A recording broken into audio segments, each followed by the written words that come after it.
Welcome to World Class Bullshitters, the epitome of pop culture. I'm your host, Jeff Hicks, and with me tonight is the one, the only, DeAndre. Baby, boys and girls, children of all ages, and I will not believe that Spider-Man is a real man until I see him nut. Well, you better believe it. That man chuckling in the background is the last standing Samoan, Big Rig Nick Utam.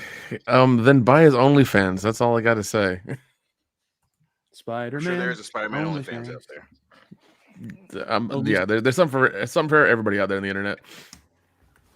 Only Spideys. I can get down with that. And finally, American Ramrod, Kendo Slice. I don't need to see that. So, folks, speaking of I've seen the new Spider-Man. We're going to be joined by a special guest who's also seen the film in a little bit. But if anyone's worried about spoilers, we're not going to get into those right away. So you can listen to this portion of the show as a regular podcast. We have our normal segments, the normal fun. We have our big announcements. We're going to talk about Wokebusters. Share it. You guys should go back it already. We have a lot of stuff to cover. So, folks, before we get into any of that, let's start off the show like we always do and get caught up with some housekeeping. So, guys, I think this might be one of the last times we do a normal show in 2021, because next week we're going to be, what is it, Christmas Eve? Not next week, but we're getting close to Christmas Eve. Christmas Eve. Okay. Yeah. So we're just going to take that off, folks, because people have to travel for the holidays. The guys do, the bullshitters do, I do, everyone does. So next week, folks, don't expect the show, but we're going to make this one that much more fun tonight. So yeah, guys, I know I'm going to miss you guys next week.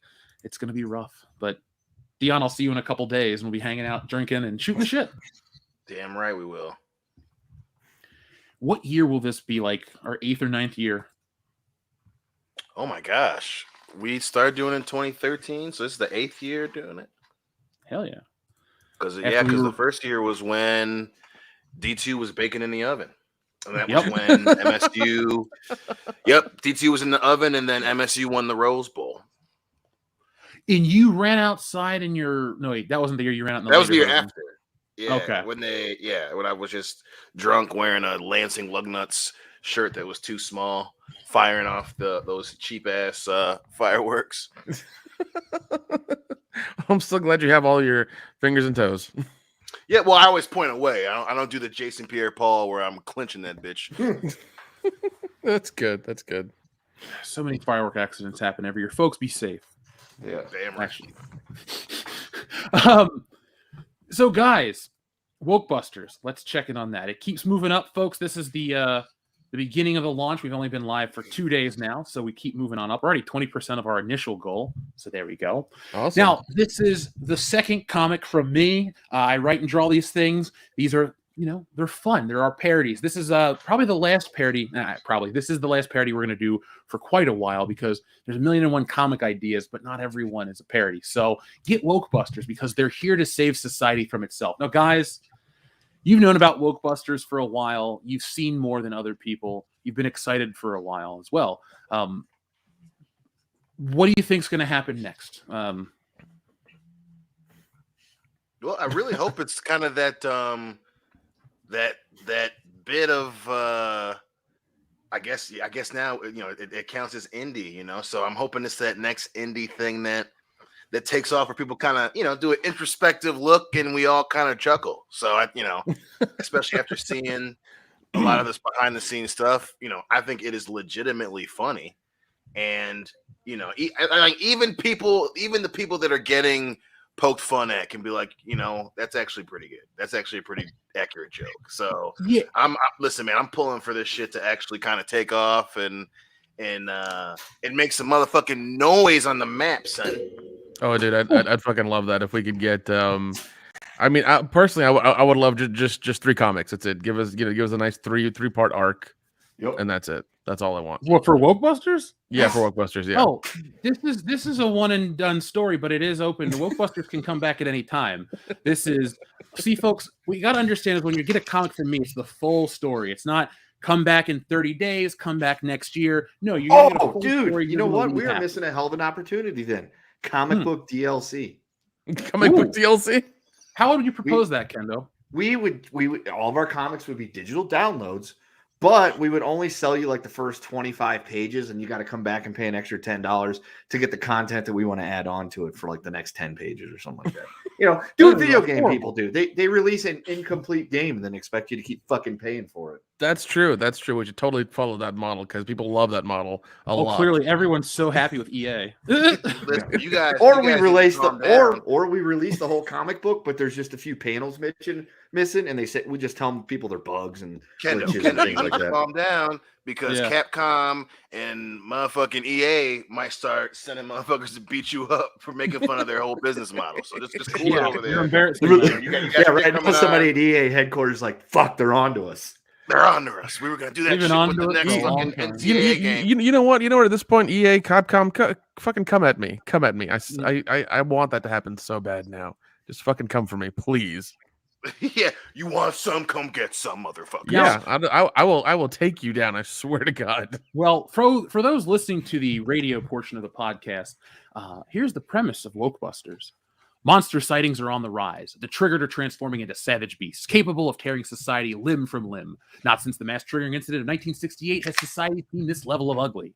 After being hired by an unknown source to help Initiative clean up Portland, ICUP, the Wokebusters uncover a plot to infect the entire planet and let society rip itself apart. Can they stop it? Will they succeed? Who are they going to call if they fail? Find out in Wokebusters, a paranormal parody. Now, guys, it was hard not to share the Stay Woke Trigglypuff ma'am, because Stay Woke Trigglypuff ma'am, I had too much fun with it. You beat booped out pretty hard there, buddy. What? I said because it's incredible. Thank you. I've been having a lot of fun with it. So, folks, I know you guys loving the Stay Woke Trigglypuff ma'am. You can pick up Wokebusters, that is the villain, but you can get this awesome toy variant cover right here, right now. So we're going to have Wokebusters Live. It's only been up for 2 days. Get it early for Christmas. It'll be here in the summer. So, guys, Spider-Man talk. We'll get there in just a moment. We got to get a word of the day. Let me go check the messages from the audience real quick, because if we have a word of the day, I would like to start the show. All right. We do have a word of the day already. It's not as fun. Well, actually, it's fun. It's just not as lascivious as normal. So, in honor of Spider-Man, the word of the day is pizza time. So, okay, I was. Wouldn't that be like a phrase of the day, dude? Well, we allow hyphenated words. So, pizza time of the Lost Ark. You had hot pizza time machine. Ooh, yeah, that really works. The hunt for red hot pizza time. Hey, when pizza's on a bagel, you can eat pizza anytime. God damn I know it. why the Cage Pizza Time sings. Pizza time. It's what's for dinner. I don't know. I don't know why, but it reminds me of that I can't remember the YouTube channel, but the fake 90s kid style commercial where it's like, Jefferson Jackson's down at the park, and like it's the Capri Sun ripoff, and then the kids turn into juice, and then they fucking morph together and they start just murdering the other kids. I don't know why, but just pizza time makes me think of that fucking video, and it puts me in a happy place.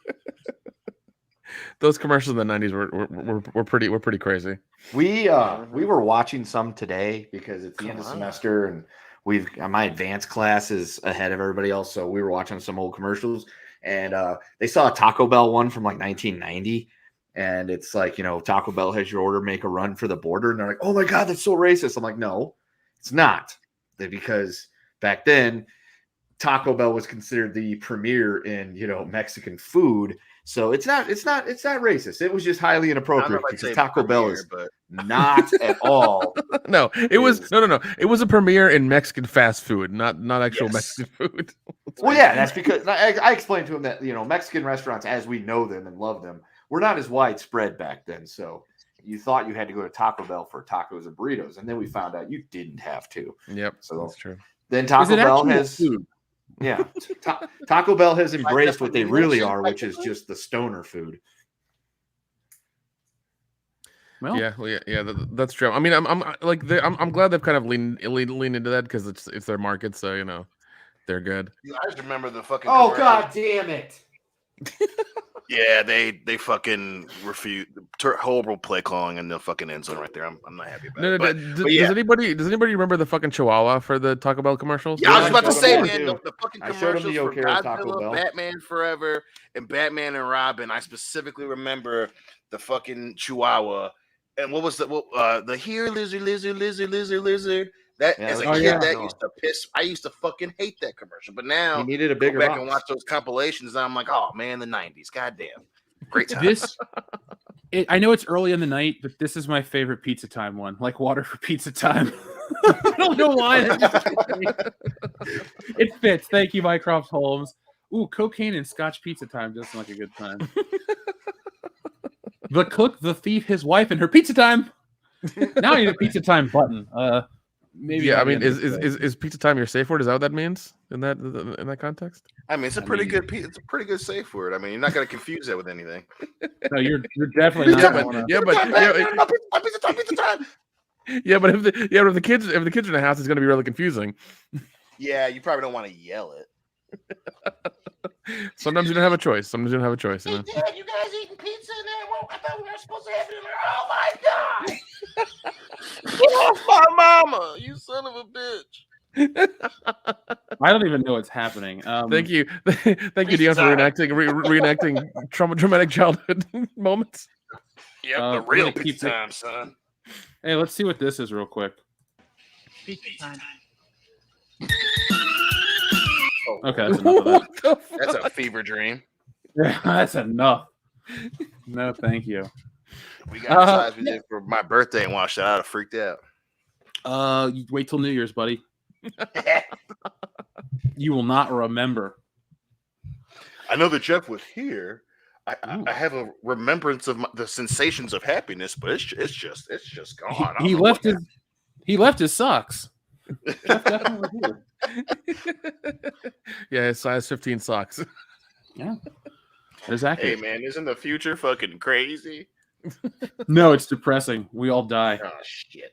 I'm kind of. I would love to go back and to go forward to the 2015 from Back to the Future. I think that would be nice. That's okay. I can deal with that future.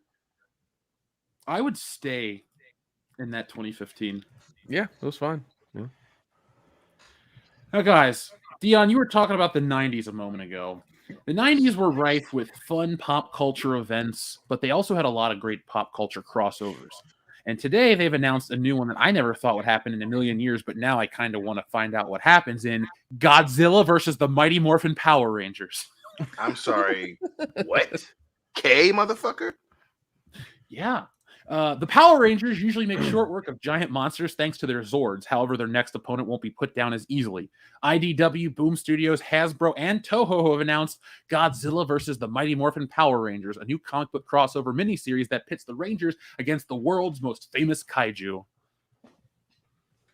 I mean, I check it out. I can't imagine that. I mean, it's pretty much been fan art for the longest time as who would win, fucking Godzilla or the Megazord, you know. So I'm interested to check that shit out. I think I do think this cover is cool. Mycroft, I'm with you. I'm Oh, think shit. I'm going with Godzilla on this one. Oh, let's see. Power Rangers are gonna get stomped. Oh shit. Well, we'll find out. Look at Rita Repulsa. She looks so accurate. Make my motherfuckers grow. Now, I have a serious question. Is Rita and the Power Rangers going to team up, or is Rita going to like take over Godzilla? Or Ooh, what? that's a good that Takes would be over question. my guess. Godzilla. Yeah, Takes that's over my guess. Godzilla. Godzilla's in for some trouble because Rita and her people are nothing but fucking inept. They should be, running a country. Oh God. Well, I don't know. It looks interesting though. We should. beat sassy teenagers. Somebody should read it and then review it for Patreon. I'm just saying. Okay, we'll do that. In 2022, folks, we will have a lot more Patreon content, and that can be it. We can review comics. All right. But if you're looking for a giant kaiju, make sure you back Wokebusters. Link in the description below. I'll drop the link right now as well, because the Wokebusters fight a giant monster in the end of the story, the Stay Woke Trigglypuff Man, which is the amalgamation of all the woke in the world. But find out more in the story.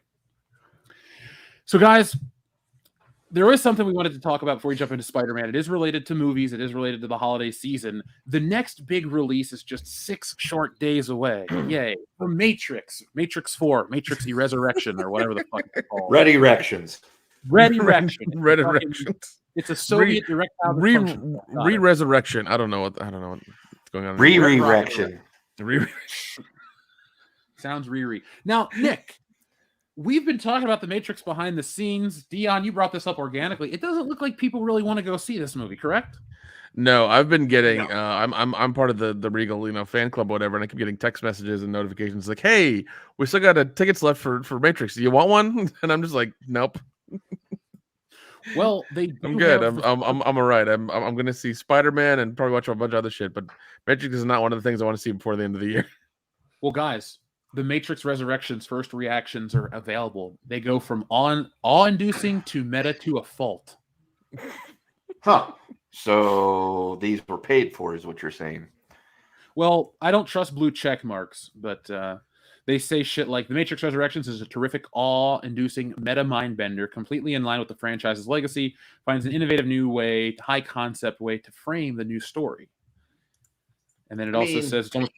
Oh, well, hold on, though. There's another one, though. We'll read the first one and then this one. The Matrix Resurrections is almost a 2.5-hour exposition dump with choppy action scenes reminiscent of the Bourne movies. It reuses far too much footage from previous installments and is meta to a fault. So that's the range. God. Both blue check marks. Well, I mean, I was gonna say you can be in awe of something that's terrible. Mm-hmm. Like, You. Those people you were can awestruck when the Hindenburg exploded. Yep. Well, yeah, I think that's an extreme example, but I also agree with the sentiment. I mean, people were awestruck when that thing just burned up and just crashed to the ground. No. Yeah, it couldn't happen. And all the Couldn't humanity happen to a was better country. awestruck. Yeah. Fucking Germans. Well, we have this one here that says, saw The Matrix Resurrections the other week in IMAX and enjoyed it. Easily better than 2 and 3. It feels like The Force Awakens, a nostalgic sequel reboot. There it is. Maybe kick off a new franchise. Yep. Well, they're already like plugging their game, which is what is it? Matrix Awakenings, whatever. Oh, that new one the new one that just came out, right? Yeah. For Unreal Engine 5 or some shit like that. Yeah, so like it's a brand new one. Well, I'll tell you about it because I've been playing it. In just a second. Now, this is the one I wanted to get to. This is interesting. I am deeply happy for those who will enjoy The Matrix Resurrections. I am regrettably not among them. It's leagues better than Reloaded and Revolutions, which is, to be clear, they're really not good, but has bad stakes, nothing matters, and not in a cool, nihilistic way. But here's my favorite one from Scott Mendelson, and I don't even know what he says. He's my favorite one. The Matrix Resurrections is a comedy. The action is disappointing and the new characters are thin, but the metatextual commentary is biting. It wrestles with its own legacy in that Jurassic World / Bad Boys 3 Ready Player One fashion. I prefer the first 3, but this is a wild swing. Okay, that was a lot of references to nothing, but all right. Son of a bitch. Oh, It's also biting. What the fuck does that even mean? The Matrix Resurrections is too self-aware of its existence, poking fun at itself for a bit too much. It's very heavy on the love story with not a lot of show-stopping action effects, which is what people want. The best part is a Jonathan Groff, but that's just life at this point. I don't know what that means. You know what really bites is letting Herbie the butt plug go on a fucking bootleg and not being able to run his lanky white ass down and then leaving Keenan Allen wide open on the sideline. That's what bites. For a second, I was like, what the fuck are you talking about? Oh, yeah, sports ball. Don't worry, Gotcha. Keenan Allen's going to get hurt in the next couple plays here anyway. But, bullshit! But, motherfucking, listen, I'm still going to go see it, but, yeah, I just, things don't look great when all of these reviews are trying to use words with a lot of syllables in them that don't exactly explain what the fuck they thought about the movie. So, the meta commentary is biting. Bitch, just say either the commentary is accurate or say that it isn't good. Just speak like a normal human being, because you have to remember, if people are reading your reviews, they're reading them to know if they should go see the movie. So you trying to sound and prove that you have this wide syntax, bitch, just say what you think about the movie. You're not writing a dissertation. It's not something that's probably going to be remembered unless you're wildly off. But hey, knock it the fuck off. Just tell us what you thought about the fucking movie. Yeah, So, yeah, exactly. I hate how they use the vague language and you have to kind of like interpret it with like some sort of fucking like Rosetta Stone to be like, what did you mean by what the fuck you said? Just tell me, goddammit. Yeah. Now, I'll tell you what I thought of the Matrix game. It's not really that much of a game as it is a weird movie/game. So you start out with an introduction by Keanu Reeves, which turns into a digital version, and I guess it's supposed to like maybe it's always a digital version, or maybe they're trying to get you to think that the real one became digital, but it definitely doesn't look that real when they're trying to like go up close. That uncanny valley is still a problem in this generation of technology. With that being said, though, the environments look great. It definitely is what next gen will look like. I mean, technically it's current gen, but and it's not even the pandemic's fault. They're just fucking behind on games. They have spent so much time remaking and remastering old games and putting all this old shit out there and not really making new stuff. So the new stuff is still like a year or two away, but we're also 2 years into the console. So either this shit's going to collapse or they're going to have to find a way to fix it quick. That being said, though, you know, the character models there's a super easy way to fix it. Make fucking complete games and quit honeydicking us with DLC. There you go. That's how you do it. So the gameplay is just kind of on-rail shooter. You can walk around. You can't punch or really beat up anybody on the streets. You can fly, but when you fly, you basically just become a camera in first person. So it's fun to explore the Matrix City. It's big, beautiful, but you really don't get to do much. It's just a tech demo. So I guess that reflects what this new movie is. Cool, I guess. I don't know. I mean, it's still so. It sounds like Path of Neo is still the better. It's still the Oh best yeah, Matrix so far. I never got into any of the Matrix ancillary material. Like I really liked that first movie and would always talk about it positively, but I didn't follow the games or ever watch the Animatrix. I always felt like I was kind of the Animatrix was actually really good. I watched I watched all of them and I watched them several times. Like they're actually a lot of fun. There's one really dark one in there that's like 2 parts. It's really fucking dark, but it's really good. Yeah. I really highly enjoyed them because I feel like they told a good amount of backstory without having to like give it to you on the movies or whatever. They told all the backstory in those little vignettes, and it was visually appealing, and they were all really great. They were all really fun stories.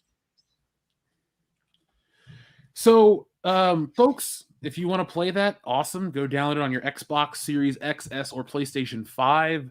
But just expect that, a quick tech demo that you can kind of get lost in the city. Maybe there's more to unlock. I just didn't have the time or the patience. But if there is, I'll go give it another shot. So are you guys ready to talk about Spider-Man? Now, folks, this is going to be the spoiler-free portion. So don't worry about hearing anything. If you've seen stuff online, awesome. If you're in the chat, you know, the rules, be excellent to each other. But we'll give everyone ample notice when we talk about it. And, yeah. Nick, what would you like to say? I hope it's good. Well, folks, I can say that here we go. So I did get out of Spider-Man. That's why the show's late. We announced that it would start at 9:30 Eastern Standard Time. But we got it took a little longer because the Uber wanted to take 23 minutes to just get to where we were. So we just walked home. That was about the same amount of time. So we're here, and it's now time to celebrate. So Spider-Man No Way Home is the newest Spider-Man film from Sony/Disney. That's how it works. Yeah, it's our ball. That's what Marvel said about Spider-Man back in 2015. That's our ball, and we're going to take it back. And Point our way, Whitehead, you motherfucker. Yes! All right. Sorry. So, the movie. So Spider-Man No Way Home, I'll start it out like this. This is the best Tom Holland Spider-Man movie. They finally figured out how to make him Spider-Man, not Spider-Boy. They finally found a way to make there be actual stakes. There's moments of seriousness. They finally make it suck to be Spider-Man, and they finally introduce power and responsibility.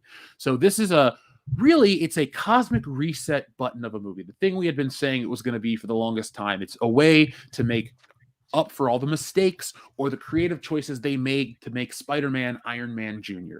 All that fun, frivolous nature, the carefree antics that he goes through, the joke-a-minute film, that's not this movie. Does that make it great? Does that make it terrible? I think at the end of the day, it's a solid film. And without going too much into it, if anybody's that nervous to hear a single spoiler, I would still go Spider-Man 2, Spider-Man 1, Into the Spider-Verse, probably. And then this one. This one was a good film. I thought it was better than all the Amazings and better than the last two Tom Holland films. But it's still not this watertight, perfect film. A lot of the hype and stuff is real. People are going to be out there talking about this movie in a very positive way because it's a fun time. You will walk out of this movie going, oh, I enjoyed what I saw. Funny shit happened. But I don't know if I can call it a game changer. I really enjoyed what I saw. Multiverse stuff is new in quotations, but other than that, it was a fun ride, and I will definitely watch the movie again. So that's the most basic thing I can ever tell about the film.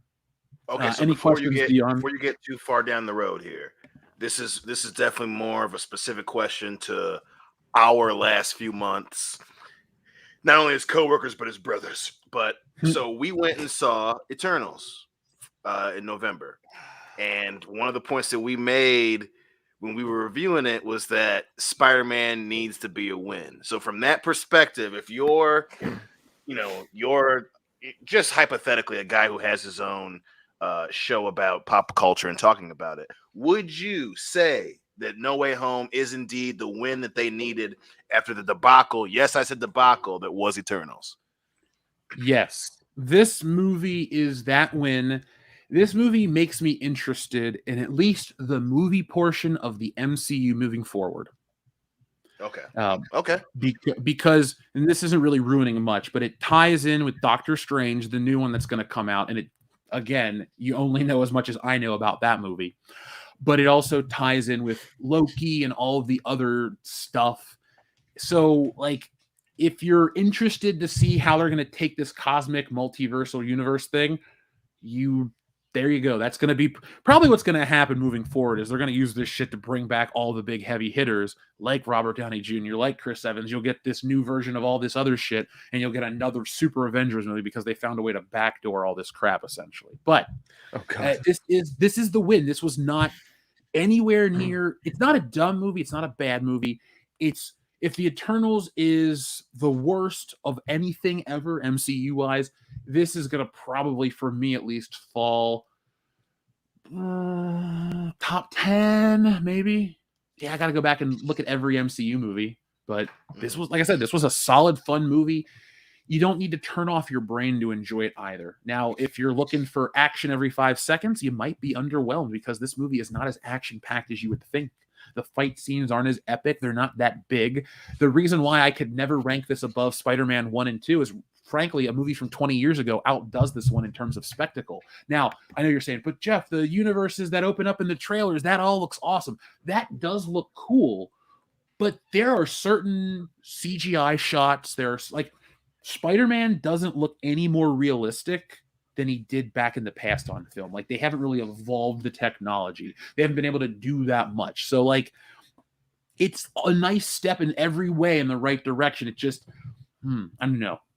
I want to say it's a great movie. I enjoyed it, but it's just not the best we've ever seen. Like, again, the Spider-Man 2 fight scene on the train is breathtaking. From the moment you pan out from the newspaper where he swings across the city out of the gleam of Doc Ock's eye, that alone has more energy and excitement than anything in this movie. This movie's got a lot of heart, a lot of emotion, but a lot of closed off action. A lot of the fights happen in rooms, corridors, balconies, a field.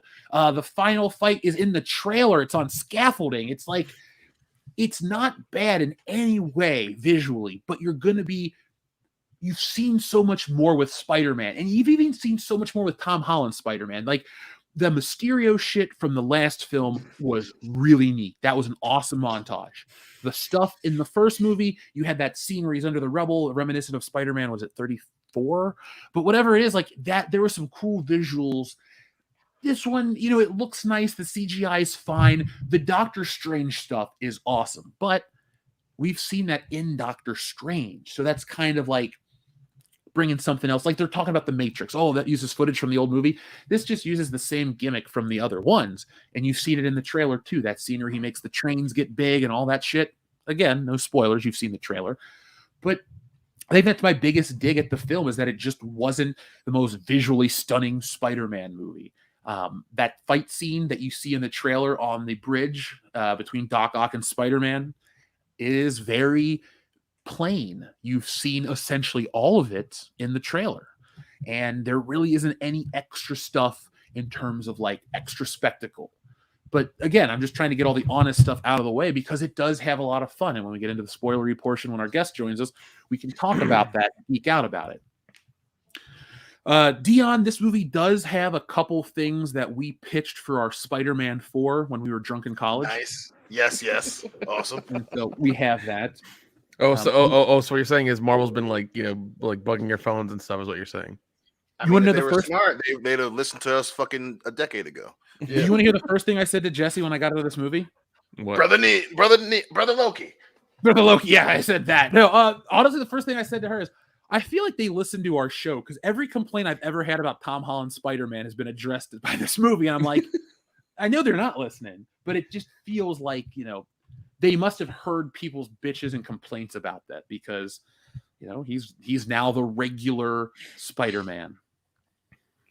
Good. So it definitely from the trailers, it seemed as if this was the learning point that we wanted to see in the other two. We wanted to see the Spider-Man can't save everyone lesson that he's learned over decades of being around, and us as comic book fans have learned with him, right? So that definitely, which I was very hesitant about. I was just like, man, the minute that they revealed, hey, these are all people who die fighting Spider-Man, and he's like, there's gotta be another way, and I was just like, fuck. I was like, it took him 3 movies for us to get to this lesson. After I'm in high school and I'm going to homecoming with my girl, and then we're over in Europe. Oh my god, and I'm still in love with this girl. I'm still in high school. Like that was just like, fuck. this might be what fucking fucks up Spider-Man. But I'm pleasantly surprised to hear that it is not the case. I mean, I probably would have went and saw the damn thing anyway. But yeah, man, I'm that at least makes me happy to hear. Well, you want to hear something that might even make you happier? Hell yeah. I've considered going to see this movie again. Like, I liked it enough that I would watch it again. Like, that's awesome. Yeah.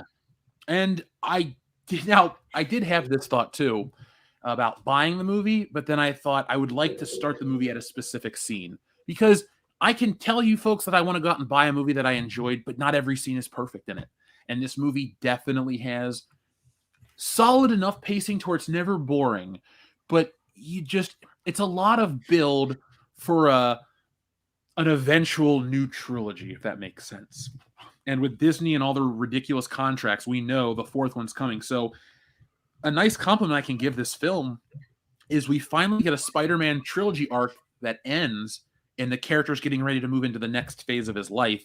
And for the first time since 2007, the minute before I saw Spider-Man 3, have I been this excited to see where the character can go, because finally the doors open wide enough that he can swing through and do some Spider-Man shit. That's good. Oh, by the way, Jeff, the projections for the weekend are higher now. They're 175. Damn. Wow. Yeah. I won't be surprised if the movie makes the money. The theater I was at was pretty full for my screening, but then again, it was at for a Thursday. Yeah. Okay, because historically Thursdays nobody fucking goes. Dude, that's a thing. That's a thing I've heard from various people who work in theaters. It's just like nobody goes on a Thursday. Nobody watches the midnight showing on Thursday or the early showing on Thursday. It just doesn't fucking happen. And the fact that you said it was what 3/4 packed. Well, hold on. The theater I was in with the screening had a good chunk full, maybe 2/3, but the lobby when I left, everyone was there then. The lobby. Was shoulder to shoulder. All right. I just got there too early, but the second screening, there were people lined up everywhere. There were people trying to get in because this is a theater that's on an upper level. You have to ride an escalator to. This thing is pointing to be a big hit. Which was there any unattended kids on the escalator? Yeah, and a bloodbath ensued. Yeah, well, he deserved it because he didn't fear and respect the escalator. You know what? You got to teach your kids to respect the escalator, or else you get swallowed by it. Just happens. Oh, okay. So, damn, that's a good point, Kyle, because he brought up that Thursday trend has changed because midnight shows aren't really a thing anymore, and it's like fuck, Yeah. I didn't even think of that. That's a really good point because so many films now come out on Thursday. I mean, it should even Yeah. because I want to say probably started because I remember we saw Star Trek in the Darkness on a Thursday, so I mean probably around then shortly It was was when that was. Oh, dude, it was before. Was it? Wait, hold on. before Do then. you think Marvel and Disney changed that the whole Thursday showing because of? No. That Thursday showing stuff, Dion's way before that, man. Like when we were back in college, there were Thursday showings for stuff. Yeah, really.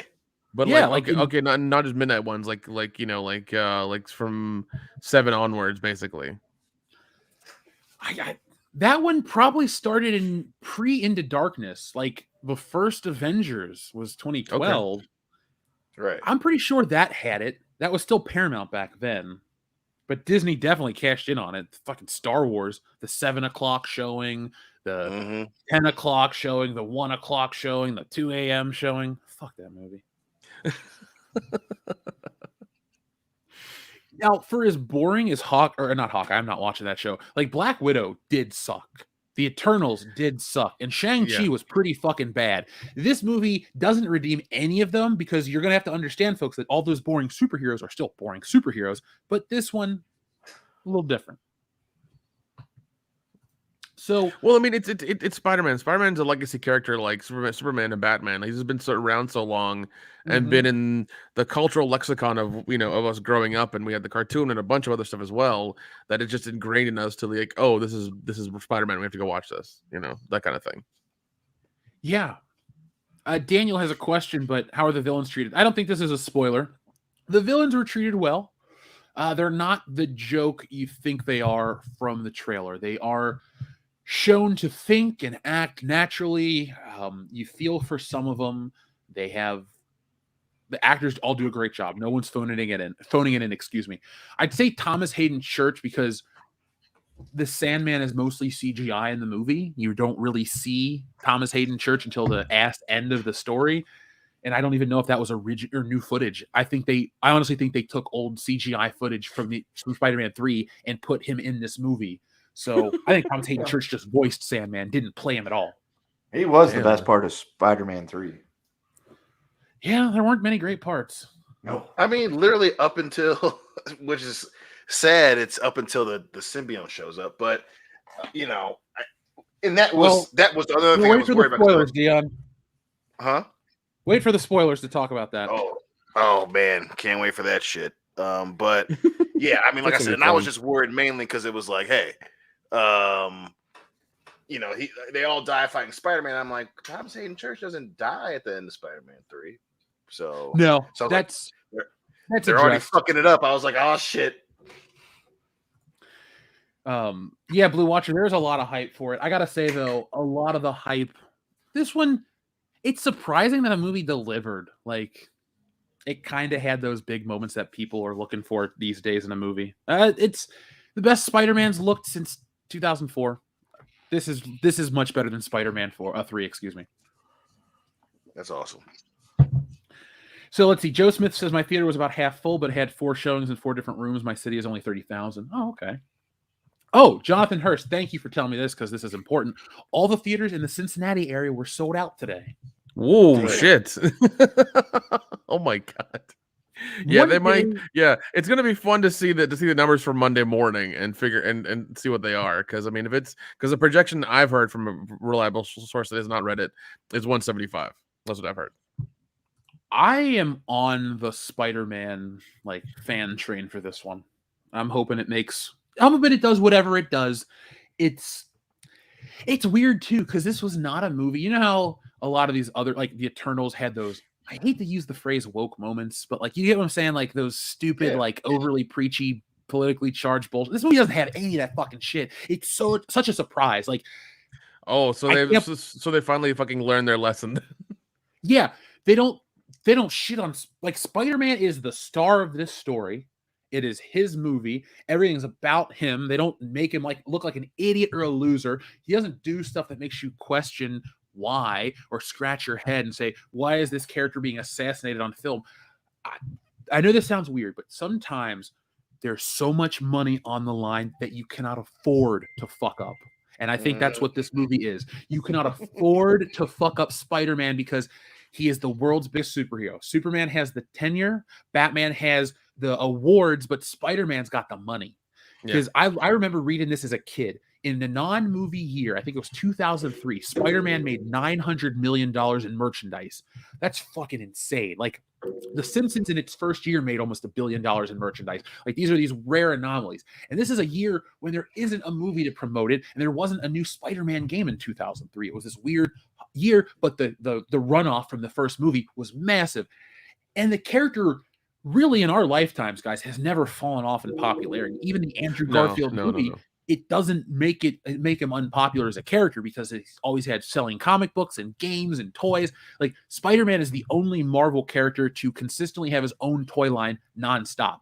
Marvel Legends exists so other Marvel characters could get their own toys, but Marvel Legends is an offshoot of Spider-Man Classics. This is their #1 cash cow. Like, you don't understand how successful the character has been historically and how, if you fuck it up, you can really tank it. You can ruin a franchise. You can damage a brand. Look at Star Wars. Last week, we spent an hour and a half looking at a $6,000 itinerary for a fucking hotel, and we laughed at it. If you told me for $6,000, I could go hang out with the Marvel people, I'd still say no because it's $6,000 and a waste of time. But I'm just a lot higher on the Spider-Man brand than I have been in years because there's finally a direction it can go in. It doesn't suck. Like, all the complaints that Spider-Boy shit is dead. Well, and I have one important question: is Zendaya still like a frumpy bitch? Is she still just like insufferable in the movie? Is that a serious question? You want a serious I answer? have to know. She actually doesn't suck in this movie. She's okay. Really? She's not in it enough. Okay, good. So they kind of like push her to the side like Rose Tico. It's like okay, you're here sometimes. Just fuck off in the back. Yeah, We've cut most of your lines because, according to the audience, you're damn unlikable. Well, I mean, like, they've put her in everything, and I'm sure people are gonna get tired of her real quick. Well, I mean that happens. I mean, Kirsten Dunst was damn near a rock star after the first Spider-Man. So I mean that especially when it comes to young women, Hollywood's gonna say what Hollywood's gonna say, but they're always gonna put out the prettiest face they can to make money off of them. So I mean that's it doesn't matter if it was Zendaya or they went and got fucking Ariana Grande, whatever it was going to be, they're going to push somebody out. But it is. I think it's finally refreshing, because again, Twitter's going to fucking be Twitter about this, and there was that space and time where Twitter was just shitting on the Raimi Spider-Man movies for some fucking reason, and even when to 2018 game, the Raimi suit was available. They're like, that suit isn't that good, and shitty sites like. Remember that article I wrote about or read about that on the show? Yep, I was about to say that article dude. from fucking comicbook.com or whatever it was, where they're shitting on him, and it's like, there's a reason why that shit was successful, because he was Spider-Man. He was cool. He wasn't Spider-Boy trying to fucking get a time slot on ABC Family. He was fucking Spider-Man, where he's dealing. Yeah, he's wisecracking. But that's not the entire character. He's fighting dudes who want to fucking kill him because he's fucking guilty about his uncle being fucking murdered. So there was layers to it. And it's just nice to finally hear that, the thing that was missing from the other Spider-Man films, at least for this era of the Marvel ones, were the goddamn layers that made us enjoy Spider-Man. Not all the frimpy bullshit that keeps Twitter happy, but him actually being Spider-Man and understanding his responsibility and him learning that, hey, yes, I'm a superhero, but I can't save everyone. The thing that people who don't read comics fail to understand about No Way Home and Homecoming and Far From Home was that this, Spider-Man isn't always this fucking galaxy hopping, world event superhero. He's not fucking Superman. And it was like watching someone who knew of Spider-Man trying to make a fucking Spider-Man movie instead of someone who understands Spider-Man making a Spider-Man movie. And that was what we had talked about when Homecoming came out, was that it was someone who was like, I know of Spider-Man and he's gonna be Iron Man's buddy and he's doing all this other shit. And there were moments, but that it sounds like what they needed to get done, they stopped listening to fucking Twitter and said, hey, we got to make a good movie here, especially after fucking Eternal. And you knew that they knew Eternals probably wasn't going to be that fucking good. They knew they needed a W, and goddamn it, I'm glad that it seems like that they got one. Andrew, welcome to the show, man. What is up? Hello, gentlemen. Thank you so much for having me. I apologize for my tardiness. As Mr. Aziz says to Peter in Spider-Man 2, late, always late. Unfortunately, my movie started a little later than yours. Hey, no problem, man. Fucking Andrew in here. What is up, guys? Now, Andrew, without giving away spoilers, because I just want to get a basic question out of you, and then we're going to read some super chats. We have a lot of people watching, a lot of patient people waiting. Thank you, folks. Do us a favor, though. Hit that thumbs up button and go over and back Wokebusters right now on Indiegogo. Yeah, Andrew, hitting like helps the YouTube algorithm and helps us get seen a little bit more. So help us get seen by more people and more fans and stuff like that next year. So come on. Yeah, I see 384 people watching, but only 192 likes. I don't like that math. Yeah, folks. Doesn't by the way, I'm bringing back Good Morning Pop Culture during this campaign for Wokebusters, and I will have a Good Morning Pop Culture coffee mug for you to drink out of while we listen to the show and do the show together. So be on the lookout for that. I just follow us on Twitter. I've been a lot more active on Twitter. I'm going to be active in the stupid community tab here on YouTube, and you can find us. Don't sound so excited about it. Hey, Jeff, know, right? hey, Jeff, are they also going to get a free WCBS balloon for the kids? We got snakes and all kinds of other shit for them too. Yeah, you can give them like a free booster action figure or some shit like that. We got those laying around. Dude, it was so funny when you messaged me on Twitter yesterday about that Turbo Man doll, and I'm like, dude, hold on, and boom, there it was. That was badass. A friend of mine bought me one. That's awesome, dude. That is freaking awesome. That is one of my family's favorite Christmas movies every single year. Watch that. I am so glad I just remembered this. I have a commitment on Monday. I will be on Salvador's 2 Cent Toys. We're going to be watching Jingle All the Way and talking about toys. Nice. Oh, hell yeah. Monday, be on 2 Cent Toys with Salvador. Dude has been busting his ass to grow his YouTube channel, putting out great content. You guys should be subscribed. Oh, yeah. I know I am. He's a good friend of our channel. I fucking love the guy. Love the guy. He's great. Yeah, we're going to have a toy line one day, Sweet Pea. Don't worry. Don't worry. Yeah, we'll all be Andrew. 3D scanned and put into all kinds of weird shit. Now, Andrew, What's up? you enjoy the film? I fucking hated it. No, I'm kidding. I'll put it this way. I definitely enjoyed it more than Homecoming and Far From Home. Though, to be fair, those bars would be shit and runny shit, respectively. Yeah. However, I legitimately enjoyed it. Did I love it? I'd probably have to see it a second time. As soon as I got out of the theater, I was like speed walking to my car, and at the same time, like mad scientist typing notes in my phone of gripes and praises. Well, I'm glad. Look, we're gonna have a great conversation about it because it sounds like I'm more high on the film than I am. I had a great time watching it. There are certain things like, again, I can't tell some of my favorite things until we get to the spoiler portion of the show because I get to actually gush about something. Finally, for the first time in over a decade, this thing I get to talk about. And if you're a longtime listener of the channel, you're not gonna be surprised because I talk about this every time Spider-Man comes up on film. We'll get to that in a moment. But Andrew, since you're our guest tonight, do us a favor and pick a number between 1 and 69. 25. You know what that is? That's old Greg's vagina. I got a mangina. I'm old Greg.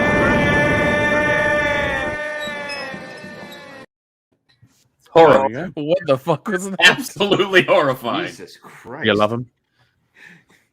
You don't know old Greg? That's old Greg, baby. He's a scaly manfish. He likes Horrible. So what Baileys. happened to Curly Jefferson? Mother liquor. God damn, I love that video. We didn't do drugs in college, but it felt like we did drugs in college when we Sucks watched to be. that show. You were high on life, brother. Sometimes just requires the right media. So, folks, You haven't lived until you've done meth and gone to class. I'm just saying. That's true. God damn. You will never be the same again. Well, I'm done with class and I've never done meth, so I guess I lose. That's okay. I think you're okay with taking the L. Yeah, I think when it comes to meth, taking the L is okay. L from not doing it, not the L from it fucking up your life. Yeah, just don't do drugs, kids. So Cesario Japan, thank you very much, says, seeing Defunctland and Yesterworld videos on the fast pass and ticket pricing history at Disney theme parks, you got to wonder how it went from a pocket full of change to demanding $3,000 a night for a LARP. Well, Cesario Japan, I'm pretty sure the answer is greed. Yeah, good old. That's a word for it. Yeah. I understand, selling a product and experience X, Y, and Z, but there's just a point where it's like, what the hell? I don't know. Like, that's just too much for what you get. I don't understand. I'm not getting a Star Wars experience that I feel is worth that amount of money. No, man, I'd still rather spend money at Universal and Islands of Adventure. I have way more fun over there anyway, so it's fine. Oh yeah, we had a great time. So, thank you very much, Cesario Japan. I actually saw today in my recommended video feed the Defunctland video. I'm a fan of both, or was it Yesterworld? Whoever did that one on the Fast Pass. I subscribe to both of those channels. I really think the concept of theme park history is interesting, especially since I don't go to these theme parks regularly and would rather have a history lesson about them than give them my money. So it oddly scratches an itch to get to know about the Disney experience and then give my money to Kings Island or Universal Studios or Cedar Point, Kings Dominion, Six Flags Magic Mountain, like literally anywhere than Disney. I will happily spend stupid amounts of money at a theme park, just not Disney. I guess you know what it is. I don't want a theme park. I want an amusement park. I want to ride roller coasters. Yeah, definitely. Yeah, there's a difference, and with that you get different things. And it's a you don't have to spend an arm and leg to go there, and you get a better experience. So. Yeah, you can have an amusement park with a theme like a Cedar Point or like a Six Flags. It doesn't have to be just straight up theme park. Like, come ride, on Mickey Mouse's Balls of Destiny. We don't have to have that. That's a different ride right there. Yeah. Kenny, what are you doing in free time, buddy? I'm scared now. What free time? Oh, jeez, there's the problem. There's the problem. Oh, good. Google recommended the Chargers and Chiefs game. Ugh. Thank you, Google. Yeah, I mean, so they recommended having a pine cone shoved up your ass. That's cool. No. Primer, thank you very much. The word of the day, folks, is pizza time. It's a hyphenated one. We'll keep it in order. Pizza in honor time. of Spidey. Is there any other like dirty Spidey words that you could use? Like web fluid is fluid. Web fluid. I mean, web slinger does have a certain connotation to it if you look at it from a certain point of view. From a certain point of view. Yeah. I've never had that point of view. I wouldn't know. Only Mary Jane would. So I mean, the guy just like rockets his hand out and goo flies out. It's kind of like the jack off motion. So there is that. I was watching the Lincoln commercial for the movie. Did make me laugh. Where he's like, "I'm clearing my name," and he runs outside and shoots his fucking web fluid, and it just goes into a field. I was like, I remember doing that shit. 17-year-old me. Yeah. The only way that commercial would have been any better is if when Ned rolled up, he like shot out his web thingy, and it caused the car to flip over and kill Ned. That'd been great. No. What should happen is Brie Larson should have showed up and said, "Drop the taco, get in the car." Ah. Or he could have been like, "Look, why don't you keep holding on to your taco and let me spray some of this web fluid on there." Too easy. We're going back to New York. Yeah, match made in hell. SH Rebels 08 says, "I'll take a message in a Joe Rogan high as fuck, please." All right, no problem. So, where is our good old Joe Rogan? Where are you at, Hot Dog? Imagine if you gave a white supremacist 5 MEO DMT, and then as the first one, as they're exhaling, Yeah.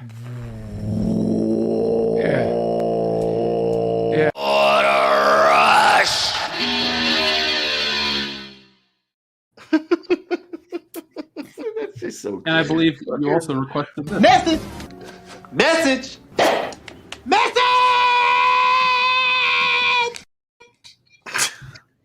In the words of the great Ian Malcolm, well, there it is. So let's see, where were we at? We also have Cesario Japan that says, "Jeff, can I please have a random make Dion uncomfortable button? Also, can I ask Nick? No, is it true- no, we can't. Are you sure about that, Dion? Yeah, I'm sure. So when we launched Wokebusters 2 days ago, we met a guy who we affectionately refer to as White Dion. He's afraid of horses and me. It's not. Those are fears, two it's the really fucking inconvenient reaction I get. phobias to have on this stream. I know, right? But thank you, Cesare Japan. I'll work on some more scaring Dion buttons. Don't worry. We'll get psychologically torturing in this one, though. Sounds like Dion. these, am I right? Yeah, dude, I found out on Tuesday night that we could actually go and buy you a mannequin. They're on sale. Yeah. Can't say I'm feeling that one, buddy. Don't worry. And if we buy them in bulk, we get a discount. So you know, Ain't gonna be no bulk purchases of fucking mannequins. I'm just saying. I'm just saying. Be careful when you wake up. That's all I'm saying. Fucking bullshit. It'll be funny. Don't worry. It'll be fine. Now, thank you, Cesare Japan. Joseph Bienowicz said, Dion, who's going to ride your wild horses? I'm sorry, Dion, for the word game, but either strudel or fruitcake, and what a rush, please. No, it's not a rush. So, strudel or fruitcake? Fruitcake's Strudel. seasonal. Fruital? Get more pie. Dude, you can make fruitcake strudel. That sounds horrible. That sounds just. Why? Oh. Why That's are the you? world. Yeah, that's the question, and it follows that up is why. For Well, sure. because what happens is somebody opens up like, oh, it's a really nice strudel, and then they bite into it and they're like, ah, shit. Why? Who are you punishing, and also why? It's not really much to try to punish anybody. It's just to make myself laugh. Kendo's angry because he has no free time anymore. That's what it is. More of a pie guy myself. I don't partake of the strudel. Oh, okay. Agreed. So thank you, Joseph Bienowicz, for that one. What a rush. All right. Since he did request it, we'll play it again. Actually, I just play it again because he did request it. Imagine if you gave a white supremacist 5 MEO DMT, and then as the first one, as they're exhaling, Yeah.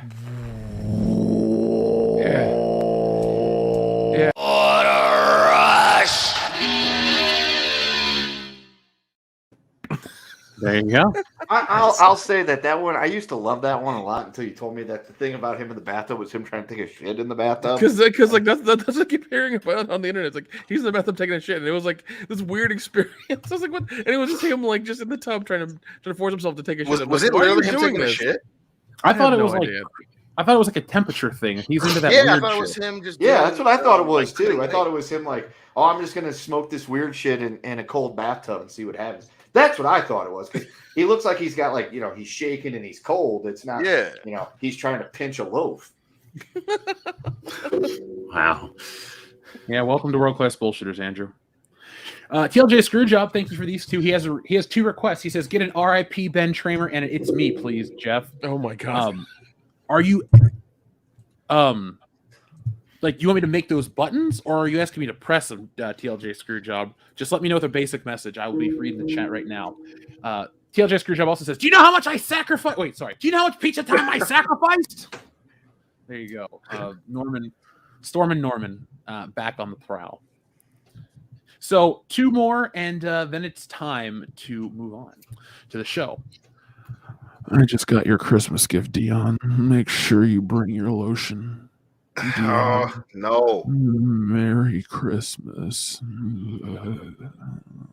That wasn't even directed towards me, and I'm uncomfortable. Listen. Jeff, I'm just gonna send your birthday present to Dion's house, because last time I tried to send it to you twice last year and it just didn't make it.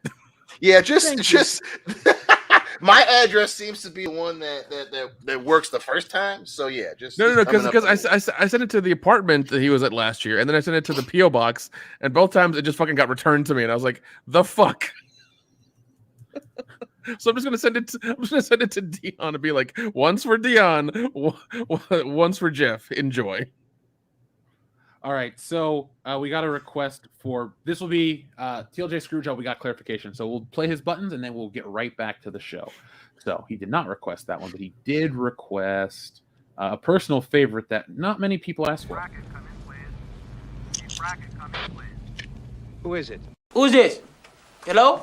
Say again, what is it? It's the FBI. Where are you? Oh no, Man, you called us. Get the hell back into town. All right, look, man. All right, hold up. Calm down. Want to blow something up? Huh? Come on. Now, I'm trying to hook you up, man. Push the button. Come on. Push the button. Look out, slow down. What? Over there, look. God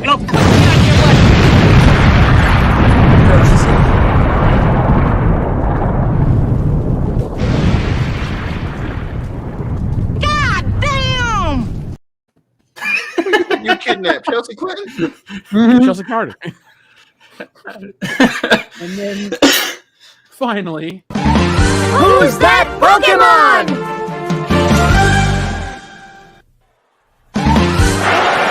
It's me, Austin! Oh, son of a bitch! I will never not fucking laugh at that. Who's that Pokemon? It's me, Austin. Just imagine fucking Pikachu with Vince McMahon's fucking voice in the fucking 99. It's me, Austin. oh, son of a bitch. All right, so let's start talking about a little more about this film. Now, Andrew, without giving away spoilers yet, because we'll give a little more time for the audience, what were some of the things, just a general impression of Tom Holland's Spider-Man in this film? Do you think he was better here than he was in the previous films? For the majority of the film, I would say no.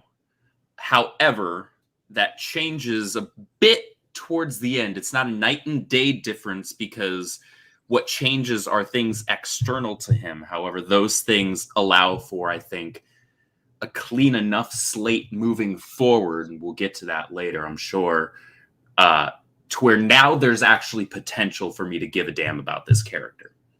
Same. That's the thing that I'm happy to say is I have hope for Spider-Man. I have interest in the future of the character because there's something to look forward to. So, is there anything else we could talk about, you think, before we jump into spoilers? I mean, aside from talking about it on a technical level. I didn't think some of the CGI was the greatest ever. I don't know if you were here when I said that part, but there were some shots where I was like, all right, it looks a little cheesy, but, still looks good.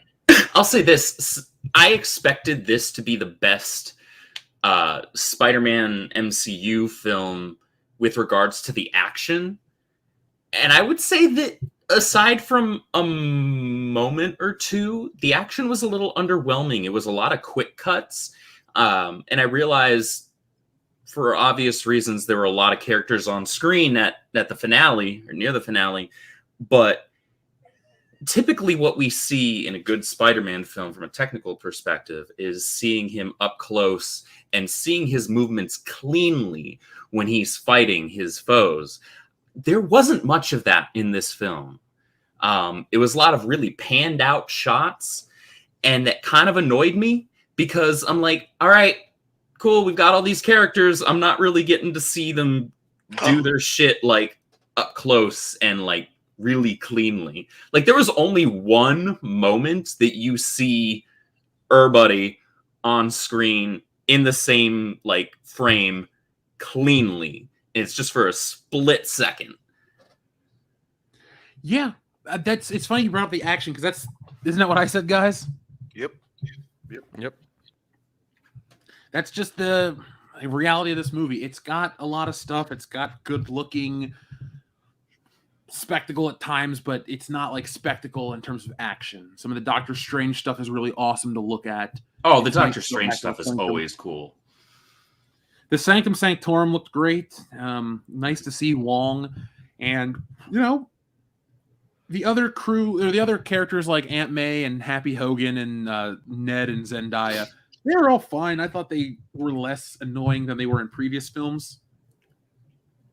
What do you think? Michelle was less annoying than in previous films. One of my big gripes, we'll get into that. Oh boy. Little bit of a poke in the eye as far as I'm concerned, and you probably know what I'm talking about. I thought Ned was still fucking obnoxious. I always hated that character. I like that we're probably not going to have to see him ever again. Yes. Like, no. Peter doesn't have a guy in the chair. Get the fuck out of the chair. He doesn't need one at all. Peter is his own guy in the chair. He always has been. And I'll say this as we start to talk a little more about the movie. He finally is. Because all of that connection to Stark, all of the nice stuff that Spider-Man had access to in the previous films, like a friend or people he can confide into, all of that is gone. This movie stripped away everything that a lot of us hated about the character. He's broke. He's no longer got all the gadgets. He's got a new costume at the end of the movie. But he actually makes his own damn self. They show it. Like they don't show him making it, but they infer, because you see the sewing machine and some leftover material, and that's good enough. That's good enough, I guess. Compared to what we had before, like at the end of Far From Home. Look, he made his own suit. Motherfucker, please. He made his own suit using Stark Tech while blasting AC/DC. Shut the fuck up. I agree. And a private jet, by the way. Yeah, a private jet. He was Iron Boy, okay? The drone comes back in not a flashback. They talk about the drone, but Dion, guys, the suit that he wears is straight up out of the comic. It's a little shiny in the blue, but it didn't bother me. It looked great when he. I actually liked the shiny. I can say this: I can't wait to buy the fucking action figure of it. Oh yeah, give me a good damn action figure of that. Yeah. Because folks, like I've always bitched about the suit, how it's got this dumb crap, this black triangle here. Why are the boots here? Why has he got a big gold spider? Why has he got arms? All that shit is gone. In this film, to save the day, Spider-Man has to, here we go into spoilers, have Doctor Strange finish the incantation, and then everyone forgets he exists. So we have Spider-Man carte blanche. Not carte blanche, tabula rasa. We get that clean slate. It shows him get a new apartment, which is a piece of shit. He's barely got any belongings. He looks rough. He makes the suit by hand, the sewing machine, and it shows him swing out into the future. He's got a cell phone with a police scanner on it, and that's it. He's back to basics. Yeah. It's what Spider-Man should have always been. So we finally have a direction to go with the character that's not, is he going to go to space? Is he going to travel through time? Is he going to, fart a wormhole? I don't know. Now I do know. He's going to just be a guy trying to find his way through life and reconnect with the people that have forgotten that he exists. That's the story, and I'm interested. No, I really want to see Spider-Man flatulence wormhole. That's what I want to see. Doc Brown almost invented that back in '85, but I'll say this: 3 films, still no final swing. Well, yeah, we did. That's not a real final swing. I agree. It's not as epic as the. Okay, what do you think? That was 3 seconds. 1 or 2? I'm sorry, what? Which film had the better final swing sequence? Part 1 or part 2? Shit, I mean, if we're talking the Raimi trilogy, then I'd say part 2. Yeah, going out the window after kissing the girl, you can't beat that. Mm-mm. That one's hard to beat. Go get him, Tiger. Yes. Amazing Spider-Man 1 has my favorite final swing, though. It has a final swing? Yeah. I dislike that movie so much that I blocked it out of my memory. That's all. Fair enough. But I have a new opinion of Andrew Garfield as Spider-Man. What do you think? Do you like him more or less than before? They tried poking fun at him. I got annoyed by that. That's what made me like the movie. Like that was really annoying. They redeemed it with Toby. But it was still like, you guys really had to do that. I see you. Fuck you, Feige. Dude, Dion, Nick Kendo,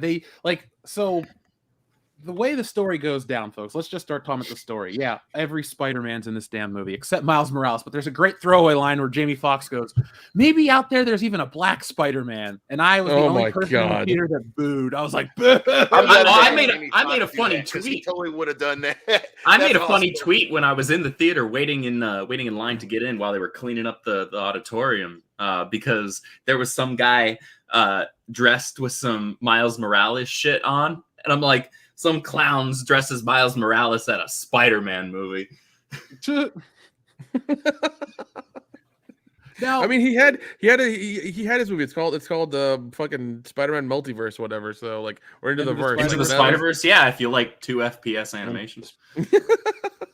Well, I wish somebody they're already talking about the sequel, so doesn't that come out soon? Yeah, like beginning of like spring of 2022. I liked it enough on a visual medium. I thought it was visually stunning, and that's what I liked about the movie. I don't care enough about Miles Morales to want to follow this because I only cared about Peter, and I don't know, just Peter's story. I wouldn't have watched that movie honestly if it wasn't all three of them. It had to have the real Spider-Man in it. Mm-hmm. It's like a no-go for me. I won't. Like, for example, I'm very excited for the new Spider-Man game for PlayStation 5, but I refuse to buy it or pre-order it or even get a system before the game comes out. And I know this is going to be stupid, but I've been convinced since the first PS4 game that Peter Parker dies from the symbiote and Miles Morales becomes their new Spider-Man, so the third game is all about him. I'm not going to support that one, but I'll play the Wolverine game. If that happens, I'd be so pissed. I'll bet you $5. And as much as I like Into the Spider-Verse, Jeff, you know my issue with it. I'm, and again, listen, I'm cool with Miles Morales. He's a separate dude, whatever. But the Black Peter Parker and Jordan 1's in the taper fade.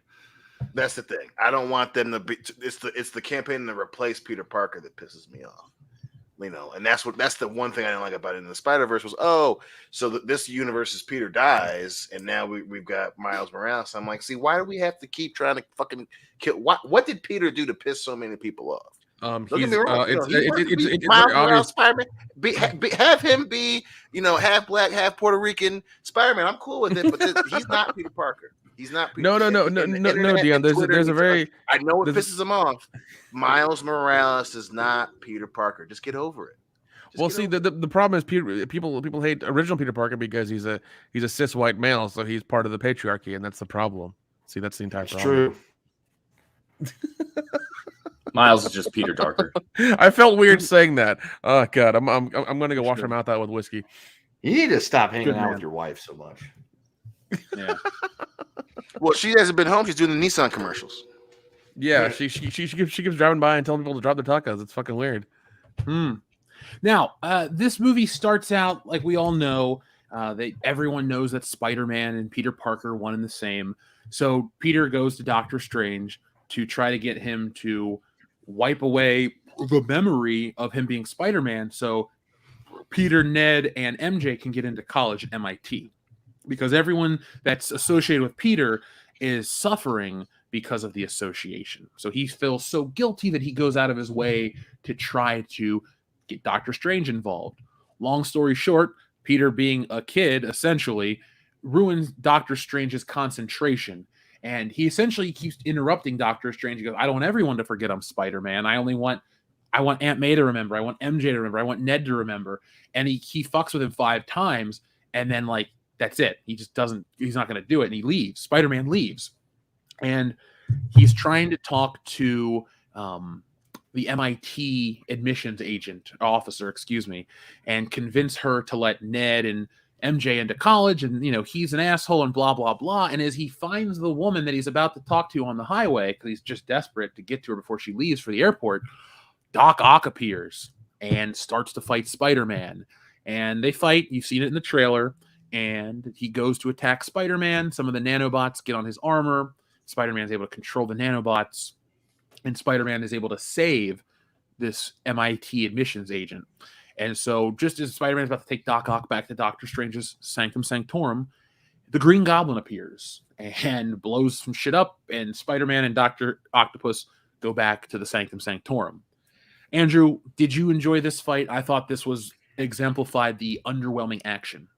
Yes, it definitely exemplified the underwhelming action. I was ready for like, okay, we've got all the tech in the world coming out our ears now. You got some really cool opportunities. As much as I hate that gaudy ass suit that is the knockoff Iron Spider suit, because the one from the comics is way better. They had an opportunity to have a really cool one-on-one fight there that could have been drawn out a good deal more, because you got Doc Ock with his mechanical arms. You got Peter in his Iron Spider suit's got the arms as well. You could have done something cool with that, and they ended it really quickly with the suits, nanobots taking over Doc Ock. It's fine. You could end it with that, but just the action, it just wasn't there. It was so brief, and that set the tone for me in terms of the action, because I actually was most anticipating that matchup as far as one of the prior Spider-Man villains versus the MCU one, because that was something that we wouldn't have seen before, you know. I agree, because Doc Ock, Spider-Man 2, that's my favorite superhero interaction. That's got one of the best action scenes ever in a superhero movie. That fight on the train. Yeah. Before you got here, that's what I was saying. Nothing in this movie reached the heights of just the train scene alone. And I'll give a nod to the first Spider-Man as well. That scene between the Green Goblin and Spider-Man is awesome. It starts out as epic as you need it to be, you know, save the children, save Mary Jane. But the secondary part of that fight where he beats the shit out of him in the abandoned building, that's awesome. That's raw. You don't really get that anymore, which, you know, I miss that. I miss that serious moment. Batman 89 had it when he and the Joker, he finally gets to the Joker at the bell tower. That's just, it's a callback to that. I love it when you finally get hero villain. All the bullshit's gone. No more excuses. It's now time to pay for what you've done. Well, that fight between Peter and Gabi at the end of the first Raimi Spider-Man film, that one's very emblematic of the era of the comics, which Raimi was pulling his source material from. That we've talked about this before, that Ditko, that John Romita Sr. Style, where it's not super flashy, but it's close, it's in your face, and it worked perfectly. I've gone on record, I've said this multiple times. Those first two Raimi Spider-Man films, they're not flawless as films. They're really freaking good, but they are picture perfect of that era of Spider-Man comics. And so I don't expect the flash and the pomp from those fights. I'm glad we got that with Doc Ock, but that made more sense. However, at this point, we not only have a different era, but we also now have the technology to make things look really great and really fancy, and work. And they chose not to. This is the one thing I wanted to talk about, the CGI in the beginning, but I almost slipped up and made a mistake. For as much as I loved to see Tobey Maguire back as Spider-Man, I thought the CGI, like the model, looked the same from 20 years ago. What did you think, Jesse? Like when he was in the costume, it looked just as fake. Like, I hate to say that part, but it looked as fake as it did back in the day. It never looked real. So it still doesn't, like, they don't upgrade it, I don't think. I even thought, like, it was very confusing which Spider-Man was which at the end, too. Like, it was impossible to track it. Yeah. Well, that goes back to what I was saying. You didn't get any clean shots of them. It was all blurry, all really panned back with the camera angles. And you the only one you could really easily spot would have been the MCU, because he's got that gaudy-ass gold spider on his back. And even then, with how far pulled back the camera was, it's still kind of difficult. Could you make that last point again? It cut out for me. I was saying that goes back to what I was saying before with you don't get any clean shots of the characters during the action. It's all pulled back. It's blurry because it's all in super fast motion. And so you can't pick one out from the other very easily outside of the gaudy ass gold spider emblem on the back of the MCU one. I hated how the visual clarity was sacrificed. It wasn't even... Jesse actually made the great point, though, because there were times where I had to look and go, is that Garfield or Maguire? Because it's just a CGI model. And yeah, they're a little taller than, you know, Andrew Garfield's the tallest of the three and a little lankier, but he just, when they were fighting, it was kind of like whatever. And I was a little disappointed too that Andrew Garfield's Spider-Man only fought Electro for the most part. I was just like, it was cool seeing Tobey Maguire fight the Lizard, because we all know that that was supposed to be, you know, they were building to that with Dr. Kurt Connors, the Lizard, Yeah. the Lizard, here we go. It was neat to see that version of Spider-Man fight the Lizard. I guess the way I see it is Tobey Maguire's Spider-Man is 1960s Spider-Man put on film, and that is awesome. But Yeah. he fought the Lizard and the Sandman and these classic villains, and it was neat to see that. And it was actually nice to see him fight alongside Doc Ock again. Doc Ock folks had a couple of moments of he was the bad guy. Then he had his clarity. Peter actually, and we'll get into this in a minute, actually went and fixed the inhibitor chip. So Doc Ock is actually in control of his arms for the first time. And it's a really good moment. But then Electro ruins it and he becomes a bad guy again. And then for some reason at the end, he just decides to be good. Did they ever address that again? Did I miss that point? No, they really didn't. Yeah, okay. That just happens, folks. Yeah, it was just kind of sudden.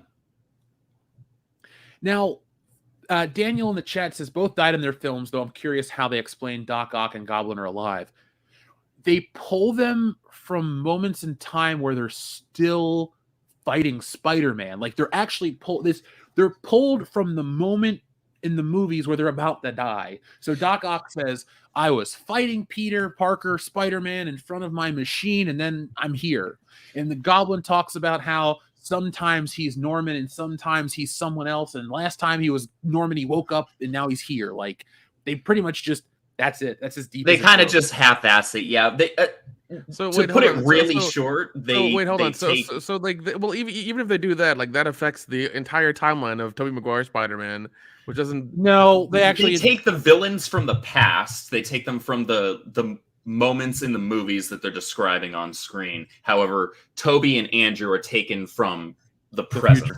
Yeah, the present of that pissed me off a little bit because it was like it was dumb because it doesn't work because everyone else was pulled out. Oh yeah, by the way, Venom is in this fucking movie. Well, at least Tom Hardy's in this film. That's not a joke. Seriously. Yeah, he's in the credits scene. Yeah.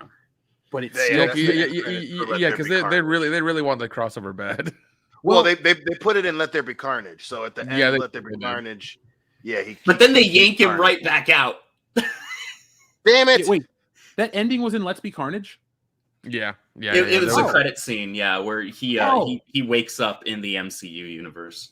Yeah. Oh, I didn't see that one because in this he's at a bar talking. He's like, Iron Man is in a tin suit and this, that, and the other. And like he stands up like, I'm gonna go to New York and meet this guy. And I'm thinking, this version of Venom with the new Tom Holland Spider-Man costume, I'm sold. And then he goes back to his own universe. I was like, fuck, but leaves behind a bit of symbiote. Yeah.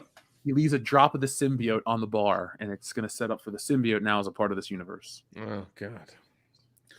Yeah, I don't have Spider-Man fatigue. I don't have any interest in Hawkeye. For fuck's sake, I have that. Dude, I have zero interest. I have zero interest in all of the Disney Plus shows in general. Just like I can't do it. I just well, can't. you're gonna talk about one in a minute about the Goonies in a little bit. So, motherfucker. Oh motherfucker. That's all right. I've got to watch fucking the book of Boba Fett. So there's my contribution. You're actually gonna watch it? Jeez. Yeah, somebody saw a commercial for it and thought it looked good. So guess what I have to do? But you know what? It's okay because the Chiefs won in overtime. So there you go. Take your little lightning bolt, Chargers fans. I want you to polish it up real good, turn it sideways, and shove it straight up your candy ass. Back to Spider-Man. So Andrew, the first thought I had when I watched this movie was, I can't wait till they make the hot toys from this one because they finally got all the suits in this movie. I think I'm even sweet on Andrew Garfield enough to buy one of him. Look, man, I know you're not a fan. That suit in Amazing Spider-Man 2 is head and shoulders the best on-screen suit we have had.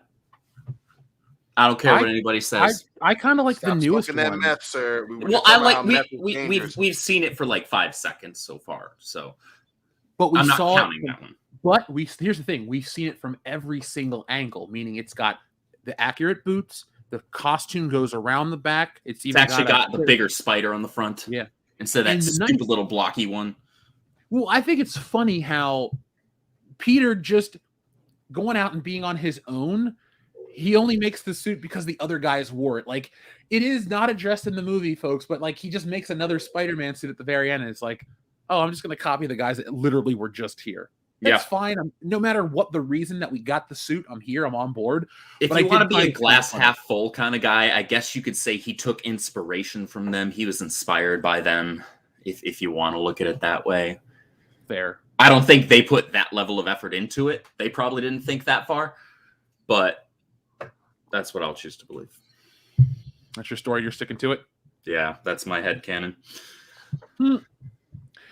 All right, so back to the story. So they capture Doc Ock, and lo and behold, folks, you get the exposition of what's going on with the universe being broken, and all these people are starting to blip. Doctor Strange had discovered an off-world energy source, and he went and he captured the lizard on his own. So the lizard's in the containment cell. They bring Doc Ock in, and then they give you all the exposition of how it's going to go down.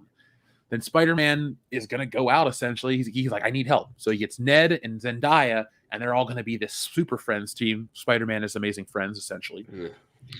And they go off to fight, or he goes off to fight. So he's out in the, I guess, I don't know, upstate New York somewhere, and he runs into Electro. Electro appears out of nowhere, and he sucks up all this energy, and he's getting crazier. And then as Peter doesn't realize what he's supposed to do, the Sandman just kind of appears out of the dirt and protects him from an energy blast or an electrical blast. And he's like, the Sandman doesn't realize that it's a different Peter. He just looks at the suit and kind of calls him Peter, and he helps he helps Spider-Man fight Electro. And then this is where Spider-Man kind of betrays him a little bit. So Electro gets sent back to the containment unit, and Sandman doesn't want to go back, and Spider-Man ends up sending him back and essentially changes the relationship a smidge just for a minute. And so they're captured, and then the Green Goblin basically shows up at Aunt May's feast, which is the mission she works at. In the comics, the comics. I remember that Martin Lee was the head. I'm surprised they didn't have Mr. Negative involved with this. I was about to say, yeah, you could have teased Mr. Negative in there. I have a quick question. Yeah. Was the Green Goblin played by Willem Dafoe? Yes. Yeah. All right. Awesome. It was actually he was the best part of the movie, acting wise. Well, I mean, he's the best part of almost any movie. It's Willem Dafoe. Yeah, that's true. But he actually, he straight up brought it he's just as good as he used to be. Like, well, I mean, he's something of a scientist himself. That line comes up. He said that line. It was hokey and bad and lazy, but everybody recited lines from their own universe, like naturally. And so it's kind of funny when Doc Ock's like, the power of the sun in the palm of my hand. And I'm just like, oh, don't make fun of him because it's actually a really great line. Yes. I that felt especially hokey, actually, him saying that. However, I actually appreciated the line from Norman saying, I'm something of a scientist myself. I appreciated that one more. Yeah, I did too. What did you think about the Daredevil cameo? You see, I actually haven't. What? I haven't seen Daredevil all the way through. I've only seen the first again. I want to hear it again. Yeah, I mean, you can't just fire that one out there and not follow up on it. Yeah, he did it on purpose. That's why he did that. I know he started laughing when he said the shit. Say it one more time, Jeff. One more time. What did you think of the Daredevil cameo? Let's go, baby. Let's fucking go. Yeah, so Dion, this movie is a comic nerd's wet dream because when Peter gets in trouble, who's the lawyer they call? Hold on. Murdock. Wait, hold on. Is this movie the fucking Mandalorian season 2 where we started getting a bunch of spin-offs and things spin out? He calls Saul Goodman? He should have called Saul Goodman. That would have been better. No, none of these are going to be crossovers and spin-offs. It's very concise. That's why I'm as sweet as I am on this movie, because it doesn't open up for 1,000,001 crossovers and changes. It's like, okay, good. Because like that's like, yeah, because I'm still mad at the Mandalorian season 2. Just saying. Oh, me too. I'm not excited for 3. But Dion, There's a fucking scene where Charlie, really, he only talks to him like once or twice. It's not like a huge cameo, but they figure out where Spider-Man lives, and people are going to the house and harassing him, and somebody throws a brick through the window, and before Spider-Man can catch it, Daredevil catches it, and he goes, "How did you do that?" And he looks at him and he goes, "I'm a good lawyer." I appreciated that God moment. damn it. I appreciate that best moment. friend duo that I love in the comics is motherfucking Spider-Man and Daredevil. I'm fucking amped. Let's do That's the it. second best thing that's happened to you today. I'm not gonna lie. know. The first East part of Wind this and film, the goddamn Daredevils and Spider-Man. Let's go, boys. the first part of this film, when anytime MCU Peter is kind of getting his ass handed to him, I was happy. As well as that moment where he got like shown up by Daredevil. It was like, yeah, Peter could have caught that. Daredevil was faster. I loved that though. I was like, yes. And before we move on with the story, there's one thing I have to address that of course, is with regards to the premise for this film, which is a similar thing, though not to the same degree that I had an issue with the entire premise for Far From Home, though that's got a hell of a lot more issues than just that. This entire thing kind of rides on Peter being a fucking idiot. Yeah. Because he couldn't shut his mouth. Doctor Strange literally tells him, don't fuck with the spell while I'm casting it. And yet he does it again and again and again and again. And I get it, he's a teenager, but Peter's not a moron.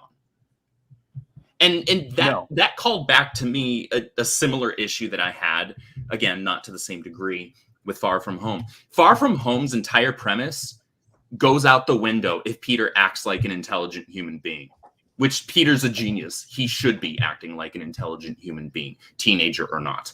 In this movie, he figures out the multiverse is just geometry, and he beats Doctor Strange in a fight. Yeah, yet he couldn't figure out how to keep his mouth shut. Well, and that's we've touched on before, and we actually touched on it again right before you got on the show. That's one reason why him being a man is so goddamn important. That's the shit that Twitter doesn't understand. Was that any person who is strong, intelligent enough to be an Avenger isn't talking when one of the most powerful people that they've ever met, that's ever existed, tells them to shut the fuck up. Like, that's not, like, you don't have a kid in a man's place. And that's the issue with the first two Spider-Man that I had. I say Spider-Man loosely, was that he's just this kid and I'm in high school and blah, blah, blah, blah. That's the reason why Vulture is so important in Homecoming, because you have that moment of adulthood where he's hit with him in the car and he goes, I will fucking kill you and everyone you love. That made the movie good enough. Instead, when the rest of it is him just, I'm on my phone and oh my god, I got this lady in my head and blah, blah, blah, blah, I'm trapped in this fucking truck and I hate the whole being a kid thing. Like, that just, it doesn't make any sense. I know you want kids to enjoy it, but any even a non-genius who is dealing with the most powerful sorcerer that's ever lived in recorded human history that you know of, if he says shut the fuck up, you're gonna shut the fuck up. That's a kid, even an intelligent kid does that. Yeah. And that's always been the issue with Homecoming and Far From Home. Dion, since you brought up the Avengers, there's a really funny joke at the end of the movie where the Tom Holland Spider-Man's talking about the Avengers, and he's like a part of the Avengers, and Tobey Maguire and Andrew Garfield are like, what's the Avengers? Who are they? And he goes, is that a band? You're in a band? That's awesome. Like, it's just kind of a funny callback how in their universe they're the only superheroes, and they're singular. Yeah, that's awesome. Oh, well, here's a weird callback though, Andrew. Remember, Doctor Strange exists in Spider-Man 2. Yeah. Yeah. We could call him Doctor Strange. Oh, that's great, but it's already taken. Yeah, I love that line, obviously, but I think it was so funny that you had Alfred Molina and Doctor Strange and all this shit kind of in the same frame. Oh, and there was, I don't know if you caught this at the very end when the original two Spider-Mans get sent back to their dimensions. Did you notice that Andrew Garfield did the piece, but Tobey Maguire did that fucking fly line from the hand gesture from the first movie? Yep. Wrecked into the wall. Yep. I thought that was so awesome. That was good. God damn. Also, too, Dion, you'll like this callback. they shoot the Green Goblin's angle, like when he blows up something, they shoot it just like they did in the original Spider-Man when he blew up the upstate New York testing facility. Yeah, like they pulled the Sam. It's cool. It's like a weird callback to early 2000s action movies. Dude, that's fucking awesome. Xavier to God, I won't make you wait till the end of the movie or the stro for that. Yes, they do address it. That's actually brought up twice in the movie, Andrew? It's kind of, I guess you could say twice. It's really only actually talked about for longer than half a second once. And it is kind of cool in kind of a geeky way because, traditionally that's not a thing Peter can do. That was something unique to the Raimi films outside of a very brief arc in the comics where Peter was able to do that. And that's where he took that from. So it was cool to see that. But it's funny, they made a callback to Spider-Man 3. God, that movie's cancer. Where it's like, do you ever get like web blockage or whatever? It's like, yeah, I've had that happen once. How'd that happen? Crisis. Oh, that was a callback to Spider-Man 2. Oh, that was 2. Yeah, that was 2. You're right. I fucking love that. That's a great scene. I'm not going to gush about Spider-Man 2 all night, folks. Don't worry. I'm okay with it. It's easy to do. Yeah, it is. Dion, dude, the first thought I had when they showed up is finally they're going to make another Tobey Maguire figure. That's honestly the first thought I had. I was like, I can't wait to buy another one of these. Yeah. The thing is, folks, I have all the ones from back in the day. They're sitting in a box next to me. Like, I know I don't need them, but I kind of want to buy another Marvel Legends Tobey Maguire Spider-Man. The universe, this doesn't feel as stilted as the MCU in Captain America. This actually, the world of the MCU that's been built in since I guess 2020 on with WandaVision, Captain America, Winter Soldier show, and all that shit. Like, this MCU feels slightly different. Like, it's the same world, obviously, and everything's still interconnected, but they're not focused on the pedantic shit that I don't like, if that makes sense. Like, this post-snap identity shit, it's brought up like once. I disappeared for 5 years type. Like, oh yeah, Doctor Strange is no longer the Sorcerer Supreme, guys. What? It's addressed briefly because he was blipped out of existence for 5 years. Wong is this, Sorcerer Supreme. That seems like a dumb technicality because Strange is still the superior sorcerer, but whatever. I agree. He'll get it back by his own movie. Well, yeah. I'm okay with small, seeds to plant for other stuff like that. That's actually interesting. I think that's a point that makes sense. That kind of makes up for how they didn't explore that in Far From Home, where it's like, the only way that they explored it in Far From Home was, this dude was a weird little Asian kid and now he's really tall and good looking and he wants MJ. That was the extent of them experimenting with that. Whereas that sounds like that could be actually pretty cool, where it's like, you were gone, Strange. I know what the fuck to do, so I'm doing it. And you could have this interesting dynamic between him and Wong. So that's actually decent storytelling, at least for me. I liked a lot of what they did with the characters here. I don't know, man. Loki didn't turn me off, but Loki really it has to be Disney Plus. It has to be the format because they've taken characters I've genuinely liked. I love Loki as a character. I think Tom Hiddleston is a great actor. He brings it every time he plays the character. And I even like Hawkeye in the movies a lot. But there's just something about the way Disney Plus stretches it out. And maybe it's a budgetary thing because the shows don't feel necessarily cheap, but they feel sparse. It's like you wait. Honestly, it's kind of like a Power Rangers episode. As a kid, you kind of just sit through the Angel Grove shit. You don't really care about Ernie and the Juice Bar. It's like Bad Saved by the Bell. You sit around and you wait for the Power Rangers to fight. Kind of like, like how this is. Wait. Sorry. Toxic masculinity threw me off in the chat. Diamond nipples, boys. Diamond. So hard they cut glass. Oh, that's from the superhero movie, the parody. Like the superhero movie? Yeah. Drake Bell. Yeah, that's the one. That's the one. Isn't he in jail? Or didn't he get in trouble or something? Yeah. Yep. He did some not so cool things, and he's behind. He's in the slammer getting slammed. Oh, well, okay.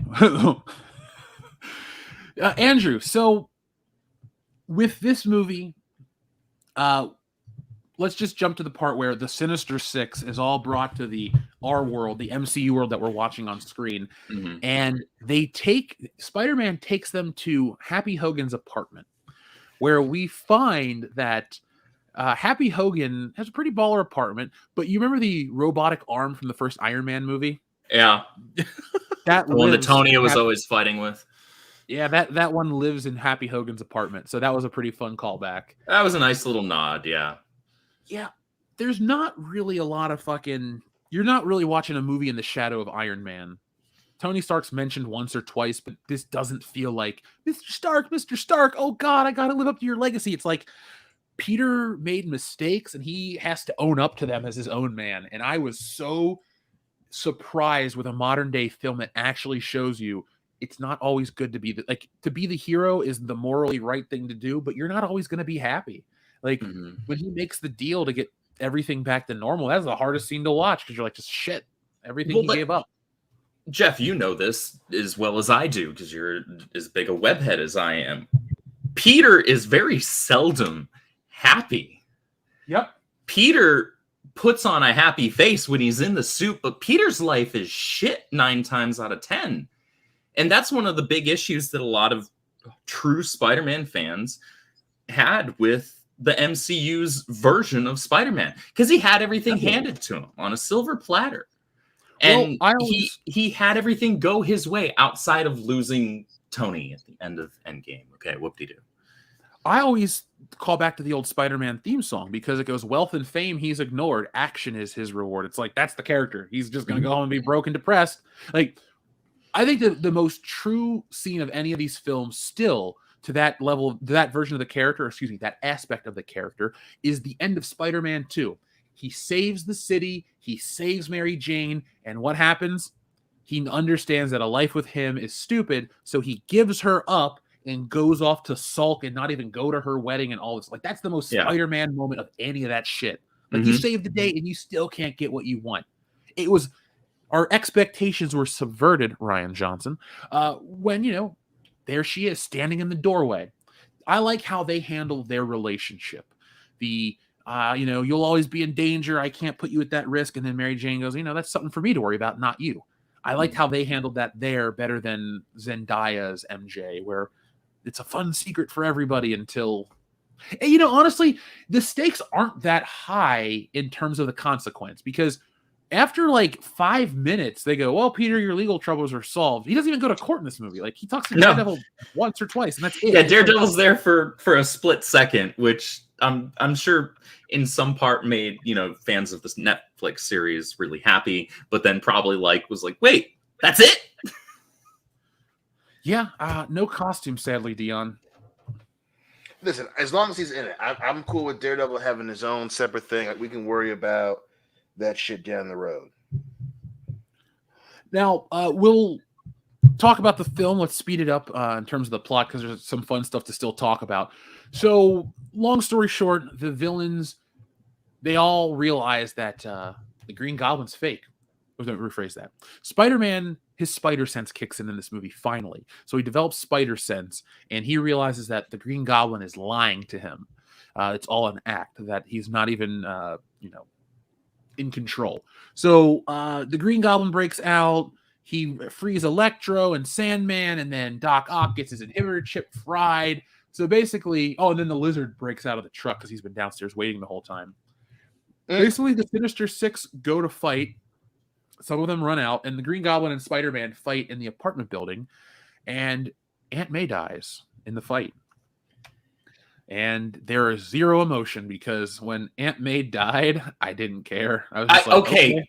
The girls, of course, they were like teenage girls sitting next to me in the theater. They were crying, but I'm just sitting here what do I care? Like Holland, he did a good job acting that scene, but I felt nothing in that scene because what reason do I have to care? We haven't really seen their relationship over these films. She's just been there. she's been a useless Aunt May for the most part. She's had a couple of decent lines, mainly in this one, really. And that was it. This wasn't like Rosemary Harris in the Raimi trilogy, or oh my god, Susan. Oh, you mean Sally Fields from Sally the second Fields in Amazing Spider-Man. Like, those were, you see the relationship between Peter and Aunt May in those films, and you see how important to each other's lives, how crucial and integral they are to each other. If either of those Aunt Mays had died, yeah, the waterworks would have been going for me. You better damn be sure about it. But I had no reason to care with this. Yeah. That scene in Spider-Man 2 when Peter has the nerve to tell Aunt May that it was his responsibility that Uncle Ben died, and that look she gives and pulls back, like, there's so much depth to what we have seen on film. And I even love, I'm going to say this, in Spider-Man 3, I thought it was a great scene when he wants to propose to MJ and he goes to talk to Aunt May and they have another nice moment. Like, Spider-Man 3 is a movie where I love to play my favorite game, where it shits the bed, because it doesn't start off like shit. It gets bad. It gets worse as it goes on, but it has, and I will say this, moments of greatness. There are certain elements from Spider-Man 3, certain scenes, certain moments that haven't been topped and replicated. And a lot of that stuff comes from Aunt May. I really enjoyed the Sandman Spider-Man fight down in the sewer. We still haven't seen something of that level of brutality. I don't need Spider-Man to be a violent superhero, but he is a brawler, and I enjoyed that. Well, even Tom Holland's getting a little more of it in this movie, but the fighting style is very classic Spider-Man. It was cool. So, basically, after Aunt May dies, Peter goes on the run, and Ned and Zendaya go hide out at Ned's grandma's house. And Ned had been given Doctor Strange's ring by Peter, and out of the blue he goes, "Oh, maybe we can find Peter." And he like points his finger, and like a little bolt of energy appears, and he goes, "Oh, try that again." So eventually he's able to summon one of those portals, and you see Spider-Man down the alleyway, and he goes, "Peter, come on." And he comes running through, and it's Andrew Garfield, and you're like, "Oh shit." So he comes in, and Andrew Garfield has a nice scene. He takes off his mask, obviously, because that's a complaint I do have about this movie that doesn't need to exist. Every actor takes off their fucking mask every scene. Constantly. So stupid. Absolutely constantly, yeah. And it's really just to remind you, hey, they're here. They all so it's like Spider-Man 3 all over again. Gotcha. Including the giant fight at the end with the fucking whatchamacallit. Right, they're constantly pulling their masks off and putting them back on. Oh god. Yeah, I hated that stuff. It's like, why is that necessary? Look, I know they're in the film. I knew they were in the film going into it. Can we just like go back to actually having the action now, please? Yeah. So they do the same thing again. They try to open another portal, and this time Tobey Maguire walks through, dressed as a youth pastor. That was a funny as shit line. I liked it too. That was a funny as shit line. But I have a big complaint about that scene in Ned's abuela's house. That line from Michelle where we need to find Peter, the real Peter. Fuck you. Yeah, that was one of my fuck you moments with them, as well as when they revealed that her full last name is Watson. I was like, really? Yeah. You just had to. That was not necessary. You could have just left her Michelle Jones, and we're calling her MJ, whatever. I know why you're doing that, but now they had to add Watson at the end of it. I'm like, really? Fuck you guys. So wait, her name is Michelle Jones Watson? Yeah, seriously. Yep. Who the fuck names their kid's middle name Jones? Let alone their daughter's middle name. Yeah. Fucking monsters, that's who. Yeah, fuck, I'm gonna give my kid the middle name Jones. So after she she's always sucked. So Tobey Maguire shows up, then they go to find out that every Spider-Man has a hiding place, and they go to the new Peter's hiding place, which is the roof of the school, and they talk about great power and great responsibility, and the two old school Spider-Mans learn that they each had an Uncle Ben, and they tell the story of their Uncle Ben. It's weird, though. I didn't like that scene, Andrew, because Tom Holland Spider-Man talks about how he's responsible for Aunt May's death. And then Tobey Maguire speaks about how his Uncle Ben died and all this. But Andrew Garfield just skips over his Uncle Ben and goes, well, Gwen died. And I'm like, I understand that, but like Uncle Ben is the thing that he's going through. You should have been like, well, my Uncle Ben too. Like, whatever. Yeah, maybe, I think his Uncle Ben was the one that got canceled. I think the reason why they did that was to avoid the repetition that some people online that just don't understand Spider-Man were complaining about. You don't need to talk about Uncle Ben. Yeah, you do. It's actually really important. Yeah. It's one of the key crucial building moments of his character, period. Without that, you don't get Spider-Man. I'm sorry. You can cry about it, but get over it. And I was fine with that. What I didn't as much care for was the tone of it, if that makes sense. So if you follow me here, MCU Peter, as much as I didn't care that May died, at least insofar as it didn't make me feel anything, because there wasn't a relationship that we had grown with those characters there, right? That we weren't a part of, that would make us feel something. As much as that's true, on paper, you still want to feel bad for the kid, right? So he's expressing that he just lost this incredibly important person in his life, the only family he had left. And then he says that, she told him with great power comes great responsibility. And, Toby finishes that line, and he and Andrew both say that was the same line that Ben said the day that he died. And then they say, so maybe she didn't die for nothing. And just the tone for that kind of feels flat and kind of, I don't want to say callous. It just doesn't feel empathetic in the way that you would want somebody to feel towards you if you just lost a family member that was dear to you. Yeah, I get that. I know the scene just eventually sets up for his Andrew Garfield's redemption, which it's weird how everyone else is going to go back to their moment, right? Because they don't ever address. Okay, let's just get to that scene and then we'll talk about it. So anyway, they all team up. They go fucking fight. They decide they're going to cure the bad guys. They're not going to kick some ass. They're going to go cure some ass, according to Tobey Maguire. And I found it funny that back in the day, everyone said Tobey Maguire's humor was bad and all this stuff. He was the funniest part of this movie. Like every moment he was acting, it was like, who is this? What happened? And why weren't you like this back in the day? Because I wouldn't say he was too funny at all. His sensibilities were so different from everyone else's. And it was so funny to watch him just talk with everyone. They didn't make a joke out of him though. No, they didn't. They gave proper reverence to Toby. I'll give him that. Even after they stabbed him? You see, I actually wasn't even worried at that moment. The girl sitting next to me screamed, and I'm just shaking my head. I'm like, he's fine. He's fine. I went, oh, son of a bitch. I swear to God, I screamed, oh, son of a bitch, like JR. And Jesse just looked at me and laughed. See, for whatever reason, I felt fine. I wasn't worried. I was like, no, they're not going to kill him. But I think it was his awkwardness that was so different from the other two that set him apart, if that makes sense. Because he still had that same awkwardness, but it stood out more against the other two. Yeah. So they defeat the bad guys.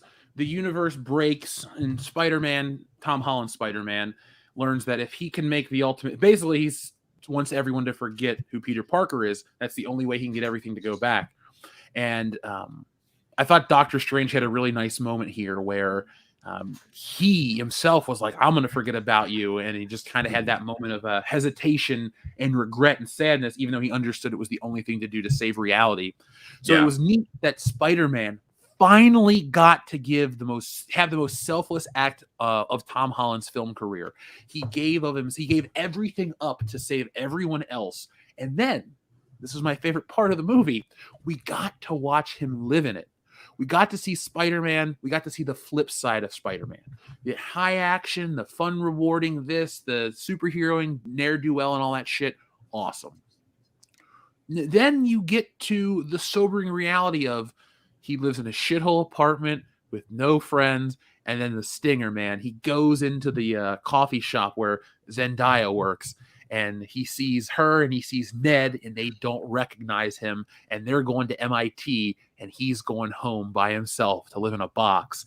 And it's the most Spider-Man depressing ending ever. And that was the most Spider-Man moment we've had in these 3 films. Yep. Right there. He had to make a sacrifice. He had to live with consequences. He actually lost things, which, as bad as that might sound on paper, that's Spider-Man. That he almost never gets what he wants. There are very few moments. Andrew, I'm going to give an example. Dion, when you graduated from college, what happened? I got a job, and I had my apartment, and that was a pretty sweet time period, bro. Now, what did they hand you at graduation? A diploma. When Spider-Man went to graduate from college, he got a reason why he wasn't going to get his diploma. Andrew, do you know the reason why Spider-Man didn't get his diploma?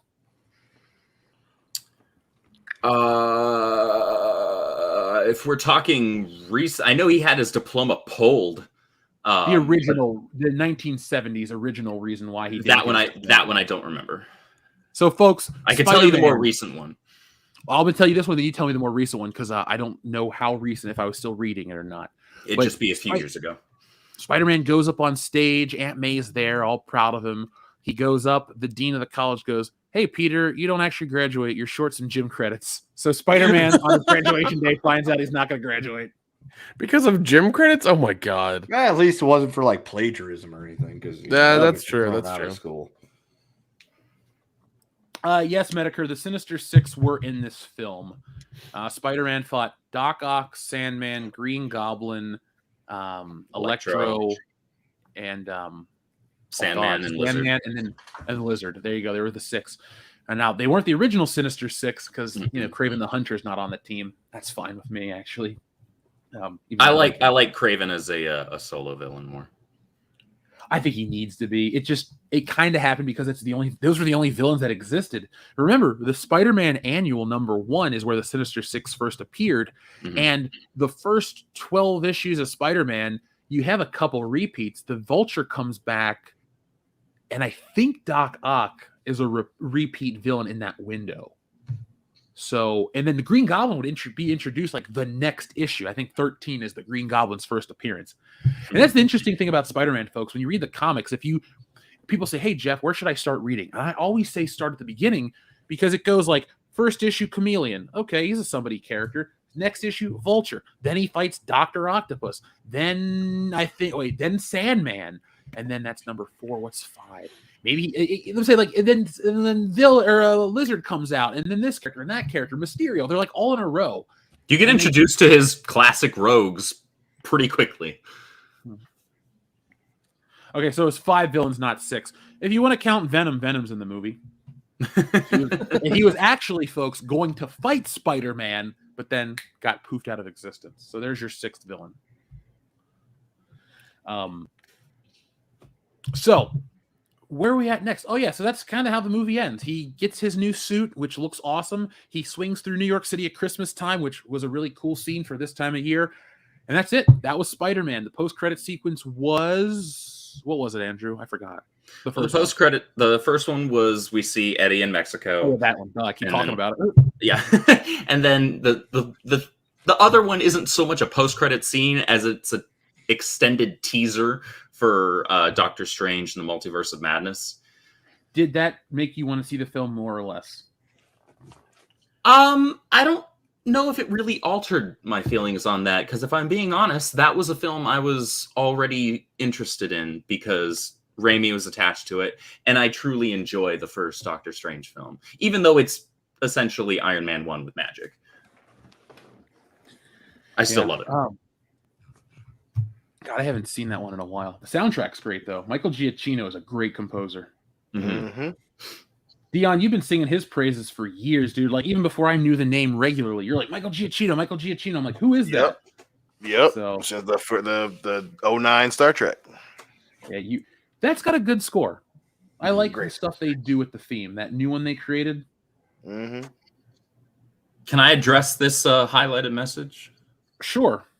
So Andrew's Spider-Man does in some way get some redemption in this film, which as much as they clown on him in this movie, I appreciated this moment. So there's a point during the final battle where Michelle and Ned fall off of the scaffolding. They're on the Statue of Liberty, and MCU Peter goes to try and save her, but he gets whacked away by Gabi. And you're thinking, oh no, she's gonna die, and then you see Andrew dive after her, and he saves her. And when he lands, it's a very brief sequence. There's no real pomp to it or anything fancy. He jets down there, saves her, lands, and asks if she's okay, and she's yeah, and then asks if he's okay, and it pans to his face, and you see, and this is where Andrew Garfield's superior acting out of all the on-screen Spider-Man that we've seen, you see it in his face. He is such an emotive, expressive actor. He's going back to that pain, that moment when he failed to save Gwen.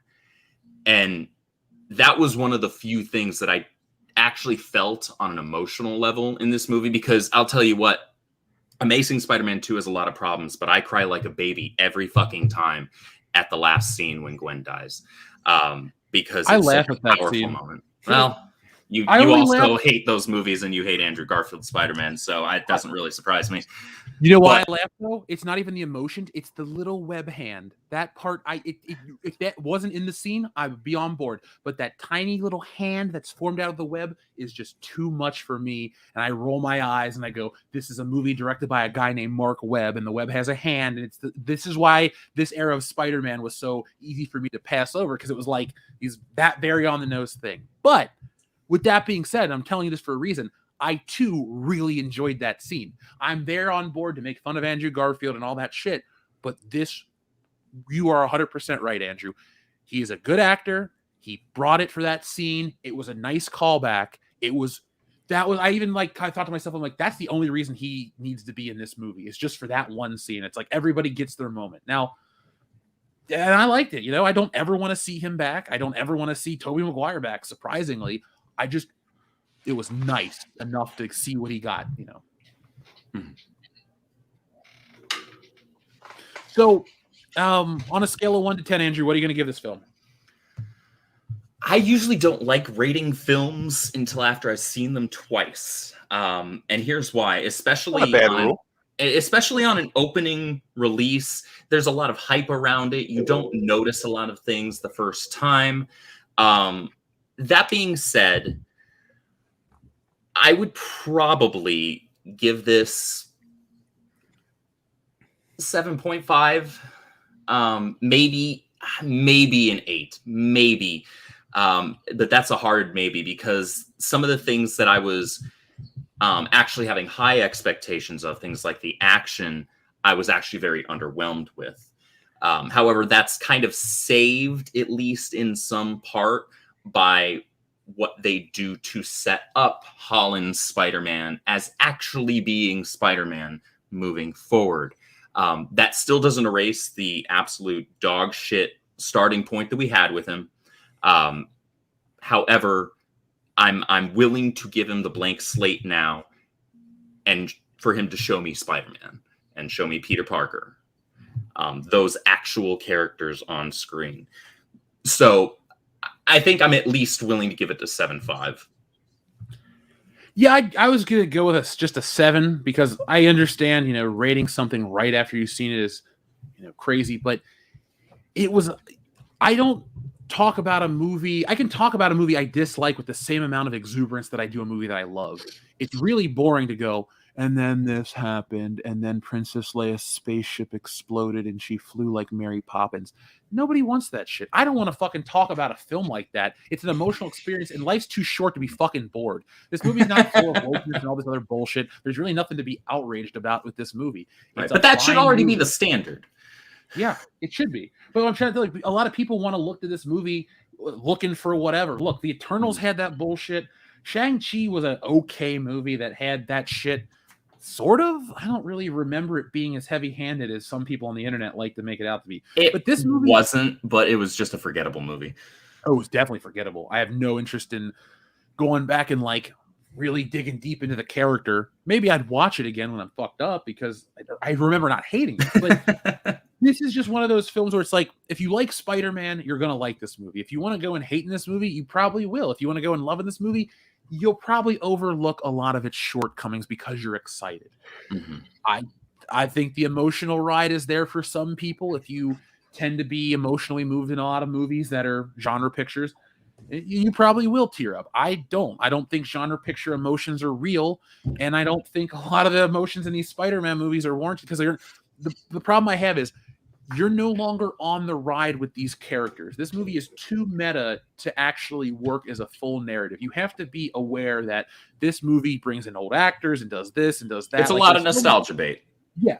And at the end of the day, like, I gotta judge a movie on how it lives as a movie logically and works. So, with all that being said, I think a 7's a pretty fair assessment in my eyes for this movie. If you're gonna go out and watch it this weekend, probably have a good time. If you're coming back a little later for this review, tell me what you think, how you think we did, our take on it. But we're not going away yet. Just wanted to get that out of the way. How did you feel about the dialogue between the villains? It felt kind of shallow for me. Oh, like dude. When the villains were like talking amongst each other, it's like, wow, you just took like the most basic bland dialogue you could pull out of like an intern and slapped it on these characters. Sorry, the cat is just clawing at the door and I'm just like, it's throwing me off. The villain dialogue, I'm with you. I thought Jamie Foxx is what I would consider a great entertainer and a great actor. Like overall, the stuff he does, I'm always impressed by. But not in Spider-Man. And even here, when other actors get another chance, like Rhys Ifan, who plays the Lizard, is nothing. Like, he's in it, fine. He's the least important villain in this film. Mm-hmm. Sandman, I don't know if you were here for the part where I said I don't even think Thomas Hayden Church is actually in this film. I think I don't think he even voiced him. You don't think so? I think it was him, his voice, because that's such a unique voice. It's something. Maybe they tweaked it digitally because it sounded off to me. Because I just finished rewatching all of the prior Spider-Man films, so I saw Spider-Man 3 just like 2 nights ago. I'm sorry. It didn't. Yeah, trust me. I had freaking retinoblastoma afterwards. So that was the thing. Maybe it was just my ears, but it sounded like they tweaked his voice a little bit. So maybe that's what it is.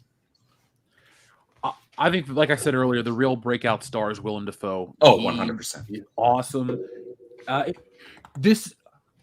For some villains, this movie makes me not care anymore about him, like Electro or even Sandman, honestly, and the Lizard.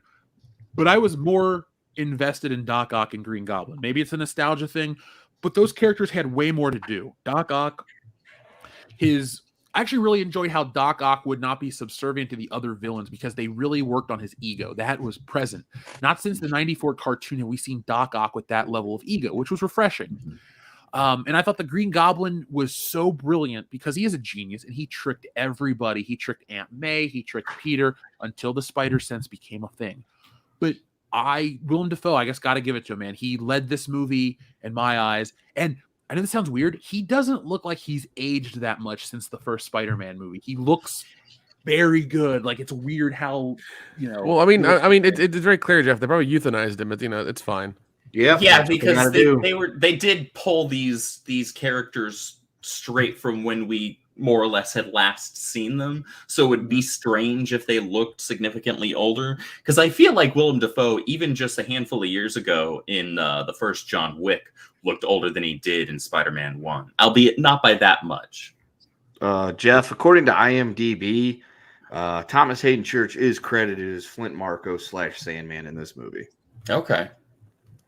So maybe it's just because he's like 15 years older voicing him, and it just sounds slightly different. William G says, I totally agree about Spidey 3. It's like Ghostbusters 2, a deeply flawed film, but not nearly as bad as some people make it out to be. Yeah. Yeah, I think it's bad as people make it out to be, but it has a couple of redeeming moments. It has a couple of good moments. Literally, they're when he fights Harry, when he fights Sandman after getting the symbiote, and even the final fight scene is decent. The rest of the movie is so over the place. Like, that movie is schizophrenic as hell. It's so over the place. Like, there's a reason why it had a gigantic drop off after that opening weekend. Now, Dion, I'm going to step away for just a quick second, so I'm going to throw the floor to you guys. Actually, Andrew, do me a favor. Since you saw the movie, talk about how you thought Doctor Strange was in this film. Okay. I think I see you. I think I know what we're getting at here. Doctor Strange kind of felt, well, no pun intended, he felt kind of strange in this movie. There was a different tone to his voice, which was something that I had picked up on the trailers for. And so there are a lot of theories going around as to whether or not that's actually Stephen Strange. And anybody that's watched WandaVision will know that there are a lot of theories going around that Mephisto is going to get pulled into the MCU at some point here in the near future. So there's this kind of almost venomous, dark tone to Strange's voice when he says a couple of specific lines to Peter. And it's this real stark contrast between that and how he sounds in every other film we've seen him in. I don't know if did any of you guys catch on that? We haven't seen the movie. None of you have seen it. None of you. Okay, Yeah, I thought. Is it possible though that the reason why he's kind of cold and dickish towards Peter is he's just tired of his shit? Honestly, if that tone had come only after Peter had been fucking with his spell and being a moron, I would be on board with that. However, it's even prior to that. So I'm not sure. I'd be curious to know if anybody in the chat thinks the same thing, people that saw it. But his tone just seemed way off to me. I really like Doctor Strange. I'll admit as far as comic book knowledge goes, that's a bit of a black hole for me. That's a hole in my library of knowledge. However, I truly enjoy him in the MCU. Kind of the same thing with Thor and a couple other characters. Like, I really love them in the MCU. I don't have much comic knowledge on them. But I was paying pretty careful attention to him, especially after getting a strange vibe from him in the trailers for this movie. So it should be interesting. I'm looking forward to Multiverse of Madness, if I'm being honest. That was the only real coming MCU project that I was looking forward to, and that's because I legitimately like Doctor Strange. I legitimately like Wanda, and she's a part of that movie as well. So I don't know. We'll see. Miss Ninja says if Mephisto is going to be in the MCU, Ghost Rider should be introduced too, or it will be a crime. Well, they did bring in Daredevil. So apparently he's being casted. So that the news. I can't remember who the front runner is. So they are doing Ghost Rider's going to happen. It's probably gonna be Reyes, if I had to guess. I wouldn't be surprised. Yeah, it's not going to be Johnny Blaze. Mad at it. Yeah, I'm not mad at it's not going to be Johnny Blaze. Yeah, so no. Watch, Johnny subvert Blaze, expectations and bring in Nicolas Cage. I'm so. I mean, fuck it. You're the MCU. You can at this point you can do whatever you want, baby. You can print your own money, but yeah. So I listen. I personally, based on what everyone was saying after WandaVision, we're gonna stress part of our Christmas festivities is just to binge all the shows. You're gonna watch Captain Falcon and the Winter Soldier? Not all of it. I'm definitely gonna use the fast forward button for a lot of stuff. Okay, I was gonna say put it on like times 32 and do yourself the favor. Oh my god, that show is dog shit, and Loki isn't any better. I heard Loki's a little bit better, so at least I have faith in my man Hiddleston. But we'll see. When I know Jeff was saying Mephisto earlier, Mhm. sorry, go ahead. No, I was just saying. I know Mephisto was the rumor. My guess is still Dormammu. So we'll see what I've they come do. to bargain. especially since that's Come to supposed to bargain. be his main antagonist in the series in his comics is Dormammu. So that's what I'm guessing. So that's why I'm excited for the multiverse madness movie, because I want to see how that because it's supposed to be more of a horror movie. So that's what I'm pumped about.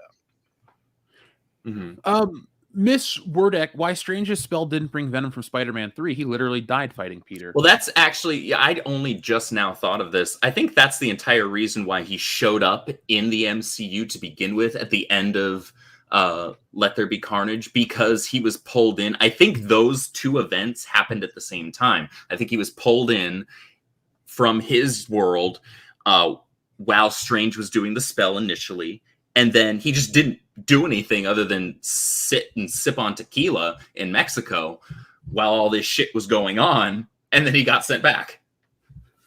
I was wondering what the deal with Dane DeHaan's Harry Osborn was, because he knew the secret, right? Yeah. They probably I couldn't get him for the film. I'm honestly. glad they didn't, because 2 Green Goblins would have been weird. It But would have been weird. I would have liked the whole, like, hey, I have a son named Harry, and they could have had this weird connection. Maybe that was too long. Yeah, I mean, this movie already has a lot of villains. Yeah. Hey, Dion, look what I pulled out of... let me switch the camera over real quick to where we can be seen. I pulled this out of that box, my giant Tobey Maguire Spider-Man. I was like, you know what? Yeah, man. I'll put this on the desk. Now, this is a giant figure. Here's like a standard Hulk that's new, and like it's way smaller than Spider-Man. You can't even stand them next to each other on camera. But yeah, it's going on my shelf for now. So let's check in with the audience and see what's up, and then we're gonna pretty much call this a night in a little bit. So up first, we have our friend. Where are we at? Is it from SH Rebels Away? All right, here we go.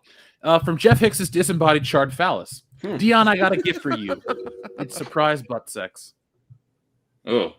There's a different word for that. It's one word. Is it a surprise if I smell it coming?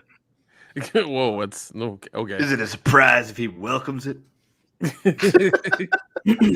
Are you surprised that he's surprised? Is it a surprise if he's laying there with the Vaseline? What is happening? I don't know. I don't It's even. late. I'm not even gonna. It's been a long day. I don't We're have all any kinda questions. Slap happy. It's almost Christmas, Jeff. Yo, this is Season the of rescue giving. take after And midnight, baking. baby. Yeah. Well, let's hear from Wilson. The unauthorized biography of Tom Hanks says, here's an excerpt from Tom Hanks's unauthorized biography.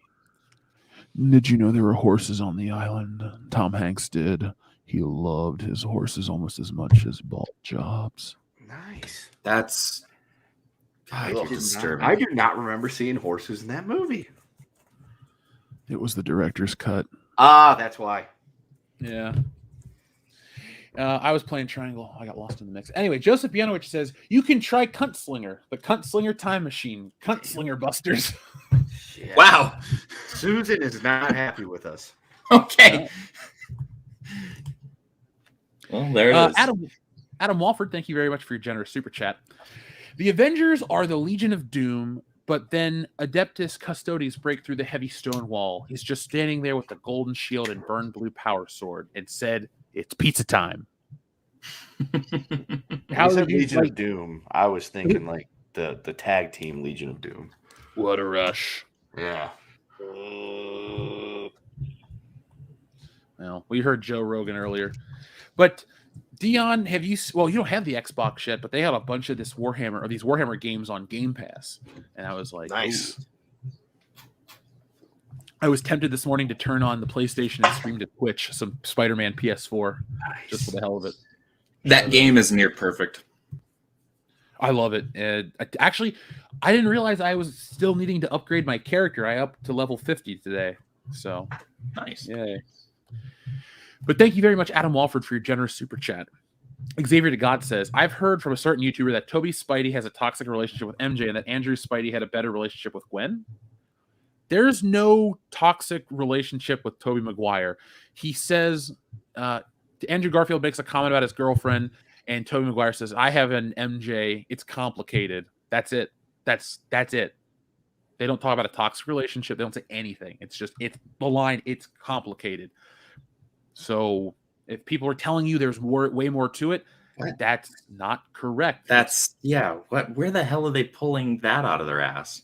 Honestly, it's a lot of people that either haven't seen this movie or they're looking to make up shit about this movie to get people riled up, because that's it. Like, I'm all for, justified being angry about a bad movie or this or that, but this doesn't have the modern shit that Disney has put in their movies. This is very much a Sony movie that knows, hey, we can't fuck up. This is a big deal. So while it ain't a perfect film, I only gave it a 7. Andrew said a 7.5 to an 8. It does not have that. And honestly, just don't believe people that tell you it's got all this extra subtext of shit. Like, they don't shit on Tobey Maguire's Spider-Man at all. He actually gets out pretty scot-free. He even gets stabbed at the end of this movie, and then you're thinking, oh, he's going to die. He goes, I've been stabbed before. I've been stabbed before. And walks it off. Like, he walks it off like a freaking G. If you are like me and a Tobey Maguire Spider-Man fan, the character gets treated better than he did in Spider-Man 3. It was awesome. He comes back, he does his shit, and he leaves. He never once is the butt of the jokes or acts stupid. He's the best. He's like Batman in one of those fucking cartoons where everyone else is getting their ass beat and Batman just comes in and whoops everybody. Tobey Maguire Spider-Man really is the MVP of the Spider team. Wait, there's no emo Peter dancing. As much as I hate to admit it, that is definitely a true statement. Well, Andrew, first off, Kendo, no, there's no emo Peter dancing. But Andrew, God. Well, I feel like this movie is a lot like Ghostbusters Afterlife, where creative decisions were made because they had to be made. There wasn't a session where they go, we can do this, that, and the other because we have the latitude. No, this film and Ghostbusters Afterlife felt like very much intentional course correction. I think Ghostbusters Afterlife did a better job, made a better film, but this one was able to be enjoyable, but very, very overtly be essentially just a way to fix what they have done and already made a couple $2 billion from. Yeah. So we have a super generous super chat from our friend Bomb Shoes. Thank you very much. He says, there would be only one outcome of Godzilla versus the Power Rangers. The Megazord would have the advantage at the start.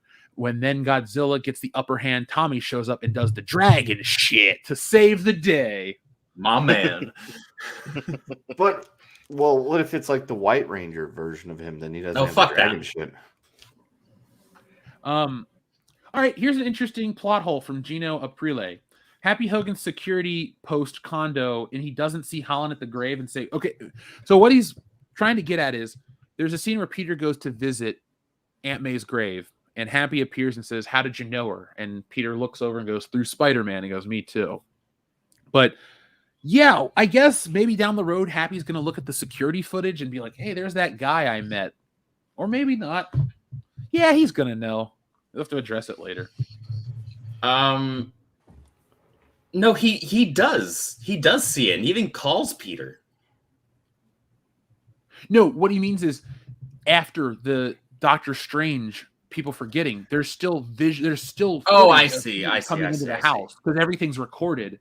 Right. And Electro walking by the camera didn't destroy the backups because Happy has seen Electro walk on through the shit. So like they never gave that explanation. Maybe they should have.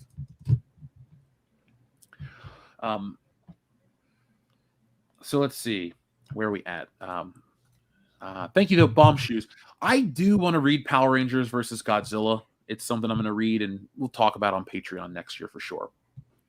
Wait, that's not a meme. That's an actual thing. Oh yeah, we were talking about it earlier. I already closed out the tabs, but they announced it today. Power Rangers versus. Here you go. I'll send you this image. Okay. In a moment. Thank you, though, to everybody. Xavier to God says, I got my tickets early so I could have watched it today, but I decided to watch it with my family on Saturday, and now I don't know if I want to hear spoilers or not. Well, Xavier to God, I hope you chose something that makes you happy.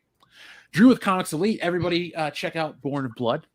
Hey, guys, just left the theater, and I would say it's the third best Spider-Man film, and the first one of the new Marvel movies I wouldn't mind seeing again. That's kind of where I was, too, Drew. I would rewatch this movie while not cringing and hating 9 out of 10 moments like I did when I was rewatching Homecoming and Far From Home yesterday. I refuse to rewatch Homecoming, and I own the Blu-ray. Yeah. I was sitting here with my arms crossed, like talking shit, like that's fucking stupid, that's dumb, that's not this, that's not right. It was a hate watch, but I wanted to make sure I had proper context for everything going into this movie. Xavier to God, thank you very much again. He says, Rotten Tomatoes had the movie ranked higher than Spider-Man 2's 93 and Spider-Verse is 97. I still can't believe Spider-Verse is a 97. Neither can I. I enjoy it, but that's, to me, it's an overrated film if it's a 97.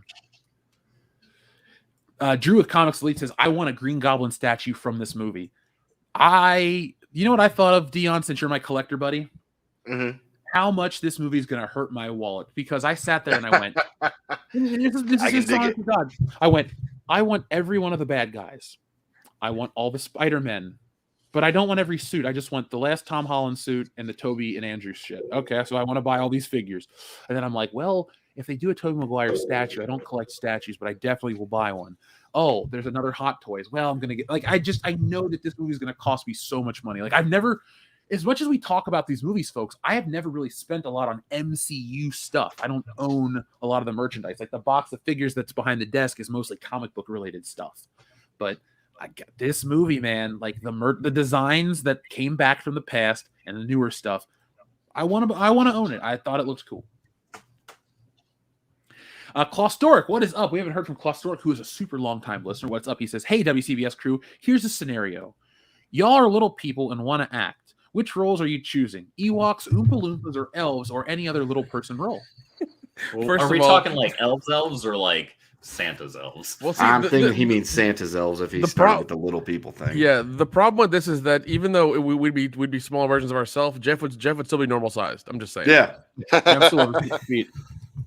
Yeah. Like when we get our Muppet Babies crossover, it's gonna be weird because like it'll be you guys and then it'll just be my knees like Nanny. You joke about that, but like that the Muppets like building is like not that far from you. It isn't? The Jim Henson place is not that far from you. Oh, I did not know that. God damn it, Jeff. Well, my answer hinges on two things. Number one, what are the contract stipulations? Like, how much am I getting paid? And two, what kind of potential is there for this movie franchise? Like, is there going to be 2 of them, 3 of them? Is it a one and done? Because the little dude that played Howard the Duck because he gets to mess around with Leah. What's her name? He's related to Dustin. Dude that played Howard the Duck. Yeah. That explains why the movie sucks. Yeah, because dude, yeah, that movie did suck. Because I remember watching as a kid and I liked it and I bought it recently and I was just like, nope, this is not good. That one does not age well. Like, because as a kid, it's like, oh, this is fun, this is cool, I like Howard. Then you watch it as an adult, you're like, what the fuck was wrong with me? I guess Tim Robbins is a selling point. Oh, one thing I do want to address: J. Jonah Jameson in this movie. It was nice that he was there, but I don't know, man. Like he brought it every scene he was good in, but there just wasn't enough of him. Oh, damn it, man! That makes now I'm not gonna watch it. Fuck it. I didn't Hopefully find we get him in the next ones. I didn't find him the funny jackass that he was in the Raimi films. I think he was just a jackass in this one. Yeah, like there wasn't humor to his lines. I think they went a little too heavy on the Alex Jones parallel to the point. Yeah. I was about to say that's kind of that's his character now is the super right wing dude that's got a podcast type shit. So yeah, product of the time. Oh, to answer Claustoric's question though, I would pick randomly. I want to be Wee Man. That's what I would want to be. I would just want to hang out with Jackass. He's had a hell of a career. Yeah, Jason Acuna still does. Yeah, dude, I saw the big cardboard cutout for Jackass Forever, and I thought they screwed over Bam Margera. But then I'm like, I really want to watch this movie, though. Well, I know I wasn't going to watch it because Bam's not in it, but I'm like, I can't. Like, it's just, that's like literally what, like our parents would talk about, well, I remember, like, that's something from our generation as kids, and it's like, fuck. I gotta watch. It's like, And you know these what? guys are in their Kudos. 50s now. How hard of fucking bumps can they be taking? This is going to be bad. But then it's at the same time, you're like, you know what? I watched the shows. I've watched the other 3 movies. In Yeah. for a penny, in for a pound. We got to do this. Yeah, and also kudos to them for doing it in this fucking age and this era. It's just like you guys fucking did it. You've broken through and it's happening. It's fucking weird. Unless the movie turns out to be extremely woke. And like If the pranks they're pulling is where they're going out and trying to like, kind of like Borat, where it's just like, I'm going to go steer as hard into the woke as possible. It's like, no, please don't. God. Well, unlike Borat, they want everyone to come and see it. So, because Borat's movie it didn't even go into theaters. It went into what is it? It went to Amazon Prime. Yeah, it was Amazon Prime streaming. Yeah, so hell, I didn't even watch it. I was kind of a Borat fan. I was like, yeah, I'm gonna skip this one. This doesn't seem right. Yeah, I like Borat quite a bit. I love Borat. I did like the movie, but it definitely was so hard on the nose for some points. It's like, I get it. I get what you're trying to do here, but no one's gonna remember this movie in 5 years because it's so dated. It's gonna be so dated. I still want a Straight Dave's Man Slamming Max Out t-shirt. Now, guys, I've been seeing a lot of this in the chat. I even looked this up. Phase 4 of the MCU still doesn't have me that excited. No. I'm looking forward to Doctor Because they're Strange, throwing darts, man. They're just throwing darts at the board. Yeah, I mean, yeah. Because look at these first 3 movies we got. Yeah. They were bad. Well, the first one of the year, remember, should have came out before Endgame. Correct. First one of the year should have come out after Civil War. Yeah. Yeah, right. Seriously, like that. It's we are watching Marvel, at a point where they don't know what the fuck to do. So that's why we had talked about Eternals. Like that was supposed to be clearly with how far up their own ass Eternals was. They clearly meant for that to be a huge part of Phase 4, and when it didn't.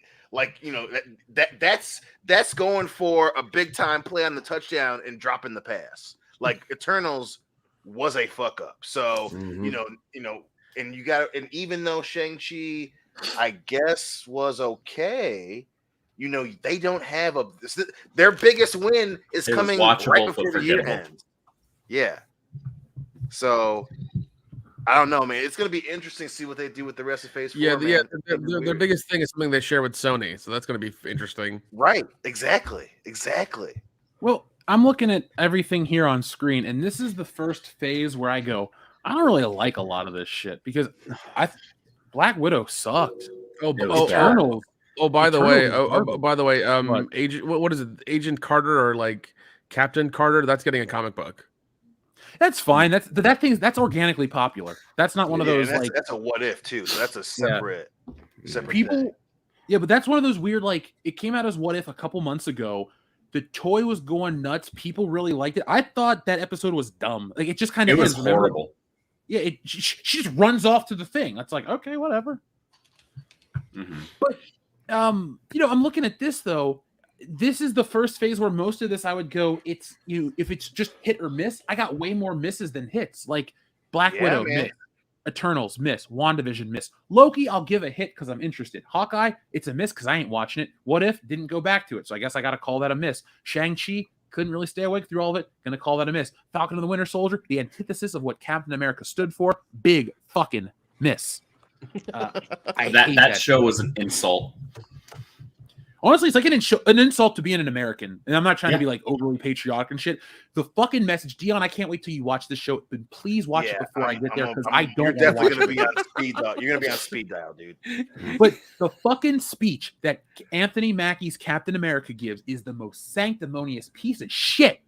I was angry. Like, it makes me mad to even think about it because it's such bad writing. That's hold on. Was it worse than that fucking comic that we got where he was like, cleaning his shield and like shitting on America? Was it worse than that?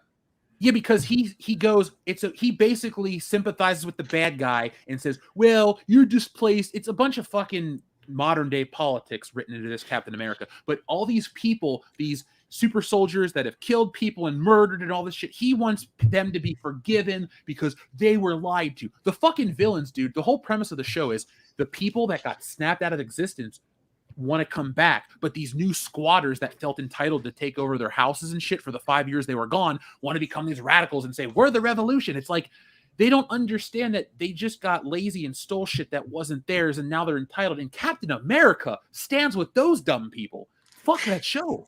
That's a shame, especially with 4th of July right around the corner in 6 months.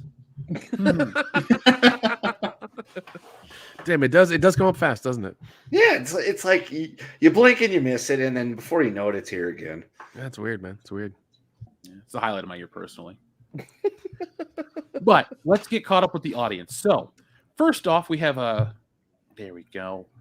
Oh, no, wait, that wasn't the newest one. Excuse me. Thank you, Klaus Dork. Wild Man Beyond, we're going to read both of these. He says, that way how Spider-Man arc ended was like Casino Royale with his character. A clean slate. The Spider-Man we always wanted. Yeah, that clean slate is there. We have the potential for the Spider-Man we've always wanted. So, I'm willing to overlook the dog shit that we had up until this point, and I'm willing to give him a fair shake now if the writing is there. If I look at the screen and I see Peter Parker, not just in name only, I see Spider-Man, not just in name only. They give me that, I'm on board. Holland has never been the problem for me. Yeah, I problem always say was the writing. World that sucks. Mm-hmm. Because the MCU up till now, Iron Boy felt like it wasn't Spider-Man. It was just they put a character in the MCU that fit in the MCU and called him Spider-Man. I have a question for you guys, because this message from Kevin Castillo is interesting. He says, this is a one and done for me. I came for Toby and I for him. MCU is still shit. Hear me out. What if this movie's going to make a bunch of money? Oh, yeah, it is. How much of this movie, though, is actually going to make money on the back of Tom Holland, and it's not a lot of people that are excited like Kevin to go see Tobey Maguire come back? Which, again, he is actually treated incredibly well, and like he's the star Spider-Man.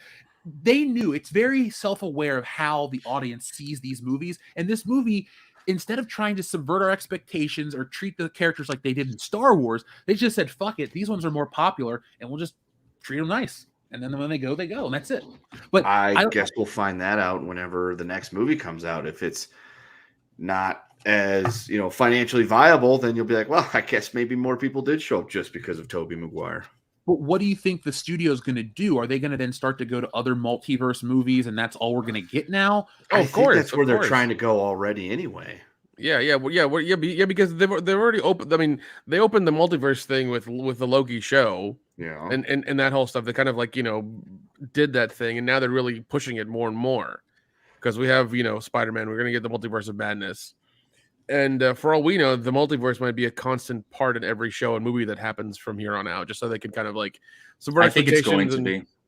Yeah, so they can subvert expectations and be like, oh, the reason you didn't like that is because this person's from the multiverse. It's not really that thing, and it's it's this thing now that you like, right? Right? You like it? Are you sure you like it? Give us money, please. Give us money. Plus, there's been all this blowback from a lot of people on these reboots and remakes and sequels that take place 40 years later and all that other stuff.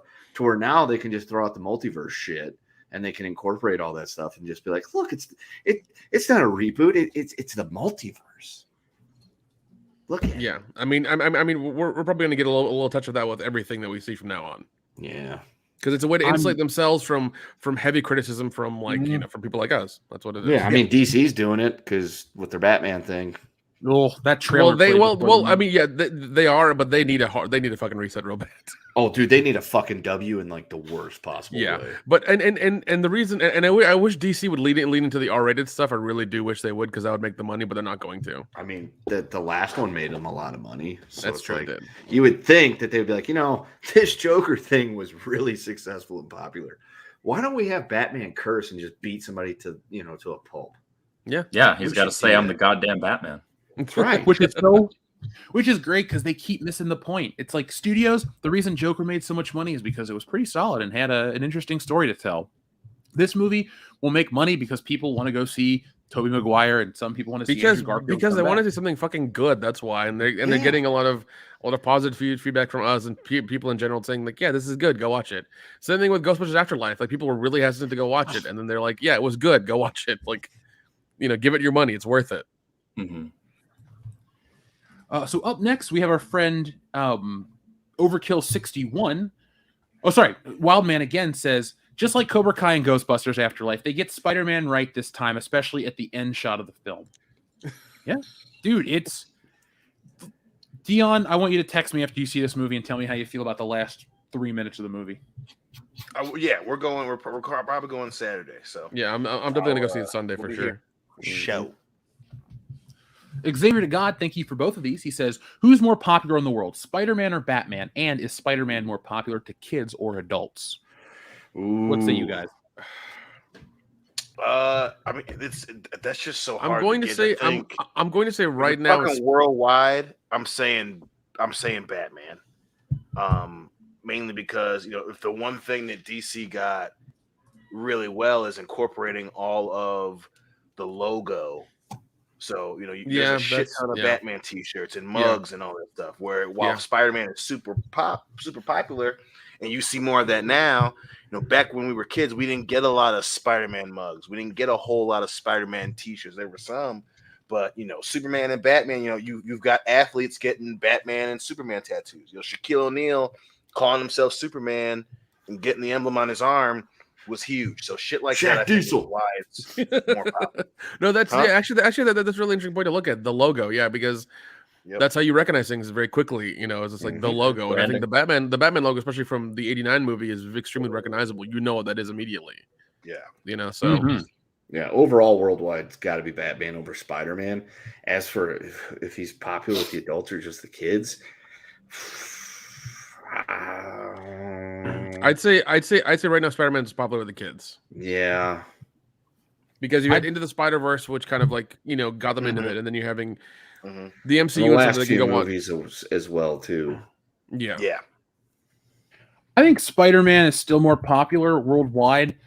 Hear me out for a second. It's a lot like that Roman Reigns group that we're in, where it's a lot of people from other parts of the world that the Shield, yeah. But no, the other people from other parts of the world that are really into the character. I'm gonna go with Spider-Man as well because Spider-Man's super popular in Asia because the character kind of and that's not just me guessing. There's historical precedent to that. Spider-Man's been popular in Japan because he looks like a lot of the characters of the Sentai shit. A lot of stuff's based comes off of that show. Like, he fits everywhere too. And Spider-Man's popular in Mexico. Like, Batman, the movies, and I'd say the Nolan shit put Batman at the forefront of the critical eye, and it's the standard for superhero films from a certain type of person.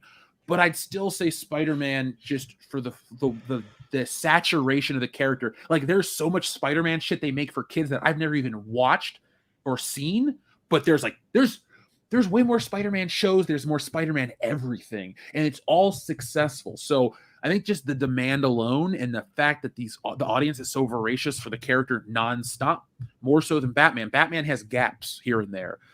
What's the longest break between a Spider-Man film? Even though there's sometimes ridiculous reboots, what are we talking? 5 years? Batman had a longer gap, and people forgot about Batman. When they weren't making Spider-Man movies, we're like, when's the next one coming out? When's the next one coming out? Even the third one, which sucked, people were still waiting for that fourth one up until Andrew Garfield was announced. So, I mean, I don't know, the character just never falls away in popularity, man. Just never. Up next, Xavier to God asks, I heard Tom said that no one wants to see a Spider-Man sex scene. I agree with that. Yeah, I mean, you got to be a fucking weirdo to want to see that shit. Yeah, Who's in it? Yeah, that's weird. That's weird. Like, him and MJ have gotten hot and heavy in the comics before, but there's still no actual sex scene, and that's fine. We don't need it. Right. Some of my favorite, like, I don't read comics, or I don't read Spider-Man comics for anything outside of the high adventure. So I actually like when they make them seem like a realistic couple. I just don't need to see it go in. Like, when Peter and MJ. No. Jeff being as honest as he can be. Yeah. Marvel, if you're listening, That's we called don't porn. need to see some spider penetration. Yeah. Just more of just a tip guy, so you know. I don't need to see his spider no. tingle. Okay. Spider Right. No. Allude But, to I it, need don't her to show hit her it. spider sense. I enjoy how Todd McFarlane's run was, where they're gonna bang Mary Jane's a model. She took off her shirt for a private photo session, and they just have a caption box, and the rest is left up to your imagination. Mhm. That's all superheroes, really. I don't want to see James Bond actually bang on screen. I like it implied that he's about to or just has, but like, I don't get, like, for the mainstream shit, it just doesn't work. Like even John Wick, who's like a badass dude, and you see everything else in those movies. I don't know, man. It just changes the dynamic and kind of, I don't know, ruins the fantasy, changes We it up. don't need to see his O face. No. Not necessarily. Put all the nudity you want in these films. You've already seen Keanu Reeves' whoa face, so I think it's enough. Correct. You've seen his whoa. Here's his O. Now, speaking of O, God damn. There you go. That's the tagline for John Wick number 4. now speaking of O-Face, his primer says Skeeter Man coming home. Oh my god. Slinging webs. That's a whole lot of not okay. Now, from the past comes our friend Leonardo da Vinci with a generous super chat. Says, "Good evening, bullshitters. Sad news. Just found out that Transformers toy creator Henry Orenstein passed away recently at age 98. That's a hell of a long. That's a hell of a long good life. run. 98 years. Whew. Yeah. Yeah. He had a full life, so Right. But it's always sad though too when one of your favorite, or put it like this, anyone associated with one of your favorite things passing away always is going to mean something. Oh to yeah, somebody. yeah, 100%. Like when Stan Lee died, I texted Dion. I'm like, dude, Stan Lee's dead, and we could both. Man. Everyone could feel that. It was like, I hate to say it, it's like in Star Wars. There was a great disturbance in the Force. It was like 1,000 voices cried, or 1,000,000 voices cried out, and were suddenly silenced. It was just like, yeah. Once you heard the news, like, you would hear it, and then you would like see people in public, and you would just know they were thinking about it. Like, yeah, Stan Lee died. Yeah, I heard that too. Like, it was just a thing. Yeah, so man. Yeah. I Dark get days. it, Leonardo. Dark days. Yeah. Xavier to God says, "Who gets shoved down your throat more, Roman Reigns or Miles Morales?" When I was watching WWE, Roman Reigns. I mean, right now, it's Miles Morales. yeah. But Yeah. They're really want to push him hard. It's just like, nope, it's okay. Now, Fine. hear me out for a second. Conspiracy theory. Everybody loves to talk about what's popular and trendy, and then the studios or the companies will chase those trends, correct? Mhm. Right. I think this movie kind of locks in the Peter Parker Spider-Man identity for 3 generations of people now, like modern, like not a traditional 25-year generation, but 3 generations of moviegoers and this shit.